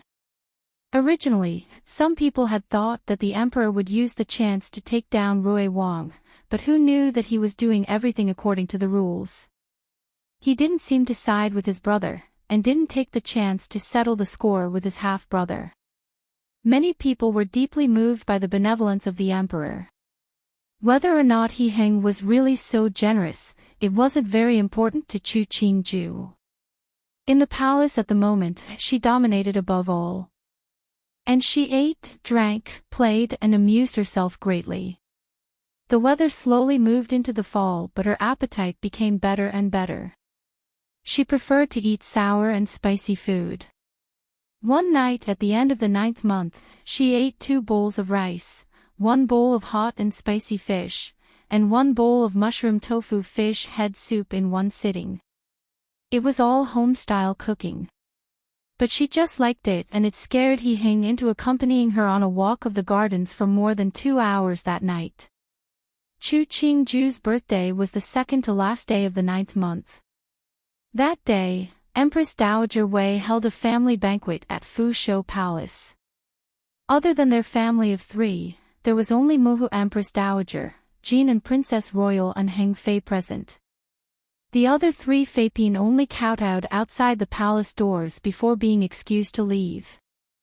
Jiang Yongyu was the only one of the imperial concubines whose position was a first-grade Fei. Appearing at the banquet, she represented the generosity and virtue of the empress who was able to tolerate other women in the palace. But Jiang Yongyu understood inside what her identity was and what she should do. So after making her greetings, she picked the corner furthest away from He-Hing to sit and quietly pretended to be a statue. After He-Hing ascended the throne, he elevated the titles of Jin and Princess children. Everyone in Jing knew by then that Jin and Princess was on good relations with the new emperor. Of all the princesses of Xiandi, only Jin and Princess' position hadn't been affected, and the people in Jing still carefully flattered and respected her. It was human nature. One's father being the emperor or a half-brother being the emperor, it really was 2 different things. No wonder some princesses would pick a side on the matter of succession. Jin and Princess managed to make a correct decision. Those who had eyes all knew that when the new emperor was still Duan Wang, Jin and Princess had been extremely close to Duan Wang Fei. When the news that Duan Wang had been attacked, Jin and Princess had sent many herbs and medicine to Duan Wang. Didn't her actions clearly show Jin and Princess' position? The other person who benefited was Qing Wang. Originally, he had been a pitiful little thing that his own father didn't care for. But now, he could be considered to be one of the most trusted people by the new emperor. His wife had connections with the emperor, so overall, his status was even higher than when Xiandi had been alive. Empress, your appetite is so good. After the meal, Jin and Princess looked with amazement at Chu Qingju, who was wiping her mouth. A beat later, she commented, "Eating is good fortune." "It's not that much." Chu Qingju took a mouthful of the digestive tea that a palace maid presented and looked in confusion at He-Hing beside her, asking, "Really too much?" "It's good you like eating," He-Hing smiled. He looked at the other's pale and smooth face, his fingers slightly trembling as he resisted the urge to reach out and pinch her face. He turned to order Ming-He behind him. Today, the pickled cabbage fish head and kung pao beef tendons were made well. Who was the chef? Reward. Ming-He noted the 2 dishes. He knew that it was the empress who liked them and indicated for a Taijian behind him to go reward the chef in the imperial kitchens. Empress Dowager Wei raised the teacup to take a sip, smiling as she commented, "Recently, Qingju's appetite is getting even better. When Aijia sees her eat, Aijia feels the appetite improving and can eat an extra half bowl." Hearing this, Muhu Empress Dowager smiled and teased, "Mimi and Empress good appetites, even I at Chongning Palace have heard of. Even the imperial kitchen is thinking all day of creating new pastries and dishes in hopes of receiving your favors. It seems that our mother and daughter's gluttonous reputation has spread." Empress Dowager Wei smiled at Chu Qingju, completely uncaring of people in the palace spreading such news. She said to Muhu Empress Dowager, "Jijia, we have known other for more than 20 years. When Xiandi was alive, we were always cautious and alert. Now that our children have grown up, we don't need to live so cautiously. In this time that we can still eat and drink, it's better to enjoy it." Muhu Empress Dowager hadn't thought Empress Dowager Wei would say such a thing. She paused slightly before smiling, "You're right. A life is short and hard. We've endured for more than half a lifetime, it can't be put to waste." She and Wei Shi had no conflicts of interest. Now that Duan Wang had ascended the throne, he had treated her well. Even Jin and Princess, who had been recorded under her name, was the most important among the princesses. Right now, she was only an idle Empress Dowager. What did she have to worry about? Chu Qingju listened to the sisterly-like conversation between the 2 Empress Dowagers. If one didn't know, they really wouldn't believe that the 2 had once served the same man. The words basically meant, we finally made it through, let's enjoy ourselves. But as the two chatted, the topic unknowingly skewed to land on Chu Qingju. Muhu Empress Dowager looked at Chu Qingju's waist that never grew thick no matter how much she ate. Today is Empress' birthday, it's not good to let a Tai take the pulse. But, it's fine for a Tai to take a look tomorrow. If too much is eaten, it might harm the stomach. Her words were very euphemistic, but inside, she was suspicious of another matter. What kind of person was Empress Dowager Wei? When Muhu Empress Dowager's words came out, she knew what the other hand meant. She quickly calculated in her head. The passing of Xiandi was the end of the 4th month. The end of the 7th month was the end of the mourning period. After the mourning period ended, Chu Qingju was still living in the back hall of Tianqi Palace. Hing'er hadn't gone once to any of the other women in the palace. It was the end of the 9th month now, 2 months had passed, was it that? The two Empress Dowagers were experienced and knew to not casually say their conjectures. Otherwise, if there was first hope and then disappointment, it was harmful. The two exchanged a glance. Empress Dowager Wei said, since Jijia has said this, I'm worried now as well. Why don't we have a Tai take the pulse tomorrow? Chu Qingju felt helpless. After entering the palace, even though her body didn't have any ailments, the Tai would take a pulse every 2 weeks. They had also prescribed some tonics. She really didn't like drinking those things. He Heng's eyebrow slightly twitched. He then smiled, promising, since both Muhas are worried, this son will summon the dean of the Imperial Hospital tomorrow to take the pulse for the Empress. Chu Qingju put down her teacup, interjecting, the weather turned cold lately, so I couldn't help but eat more. There shouldn't be any problems, but I should not cause both Muhu to worry. Empress Dowager Wei smiled and sighed, as long as you are all well, us, as Muhu will be comforted. Chu Qingju's heart moved slightly. She wasn't stupid, so she could hear that the majority of Empress Dowager's words were sincere. As a popo, Empress Dowager Wei was really very good. Not even in this era, in the place that she lived in her previous life, a popo as fair and considerate as Empress Dowager Wei was rare. Thinking about how she and Empress Dowager Wei had interacted, from the mutual probes at the intimacy now, Empress Dowager Wei tried to do the best for her as the Erxi. Even when He Hing had given out a decree that was more of a love letter to announce to the world and not going to the Hogong after the mourning period ended, Empress Dowager Wei had never been discontent with her and treated her even better. Muhu's words have made Erxi ashamed. As the younger generation, as long as you have healthy bodies, and are happy, it makes us happy. Chu Qingju spoke with a smile, with a Muhu so concerned with Erxi like this, it is Erxi's good fortune. Empress Dowager Wei stilled. Then her voice was soft as she said, stupid child, even now as Empress, you make Aijia worried. At one side, Heng Fei listened to Empress Dowager Wei's words. Her heart was also full of admiration. When the Empress had just entered the Fu, the Empress Dowager had been somewhat dissatisfied with Empress. Yet now, the Empress Dowager treated her like she was her own. From beginning to end, He Hing had a smile on his face. Even as they left Fu Shou Palace to return to Tianqi Palace, the smile on his face didn't dissipate. His good mood maintained itself until morning court. When he heard officials suggesting he take a few female candidates as concubines, his brows wrinkled. Some certain officials didn't put any attention all day on state matters, didn't do any work, and their attention was entirely focused on the matter of his Hogong. Such subjects, what was the use in keeping them? Emperor, now that the mourning period has passed, your Hogong is empty. This subject thinks that the Xuanu should be taken as fei to expand the Hogong. An official in the Ministry of Right said, this is a critical matter of continuing the line. Please, Emperor, make a decision. The words seemed like they were urging He Hing to take fei.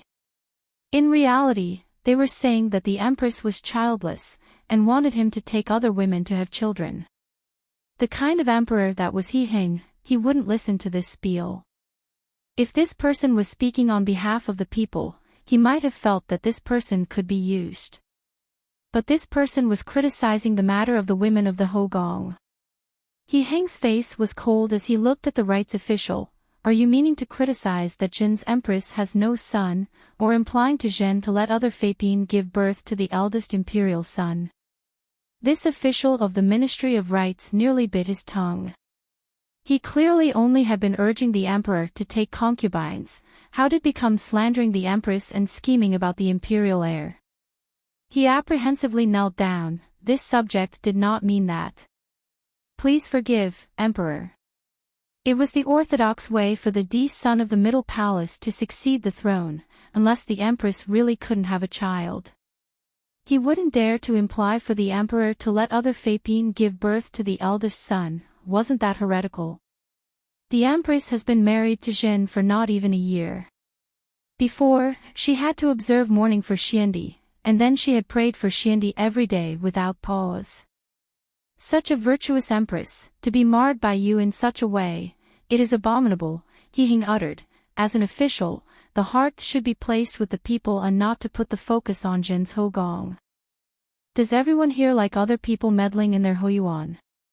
Or is it that some people believe they can arrange everything for Jin and make the decisions for Jin? As the words landed, the entire court followed in kneeling down to ask for mercy. In this world, who would dare to make the decisions for the emperor? Wasn't that the great crime of treason? He gave a cold snort, looking at the people kneeling below. Xiandi hasn't passed for a long time yet. Even though Jin used months to substitute for years to come out of mourning, but every time Jin thinks of Xiandi's appearance and voice, it still hurts. There is much less interest to take other women. You all are scholars, and naturally know what is filial piety and righteousness. To respect the elders is filial piety, to be responsible for siblings and wife is righteousness. If filial piety and righteousness cannot be achieved, how is one a human? Emperor is enlightened. He Ming shouted. Emperor is enlightened, this subject is ashamed. Luo Changqing and Wei Wenguang simultaneously clamored. The others followed in shouting the emperor was enlightened. No one dared to argue with the words, otherwise, wouldn't they be the person that wasn't filial or righteous? As to that official of the Ministry of Rights that suggested for He to take other Fei, he was so frightened his face was pasty white and trembling. The officials on either side of him silently took a step back from him to distance themselves even more. He Yuan looked coldly at He sitting on the dragon chair. The unshakable love between Emperor and Empress, it really was an eyesore. You're tuning into the LoveLore Library YouTube channel.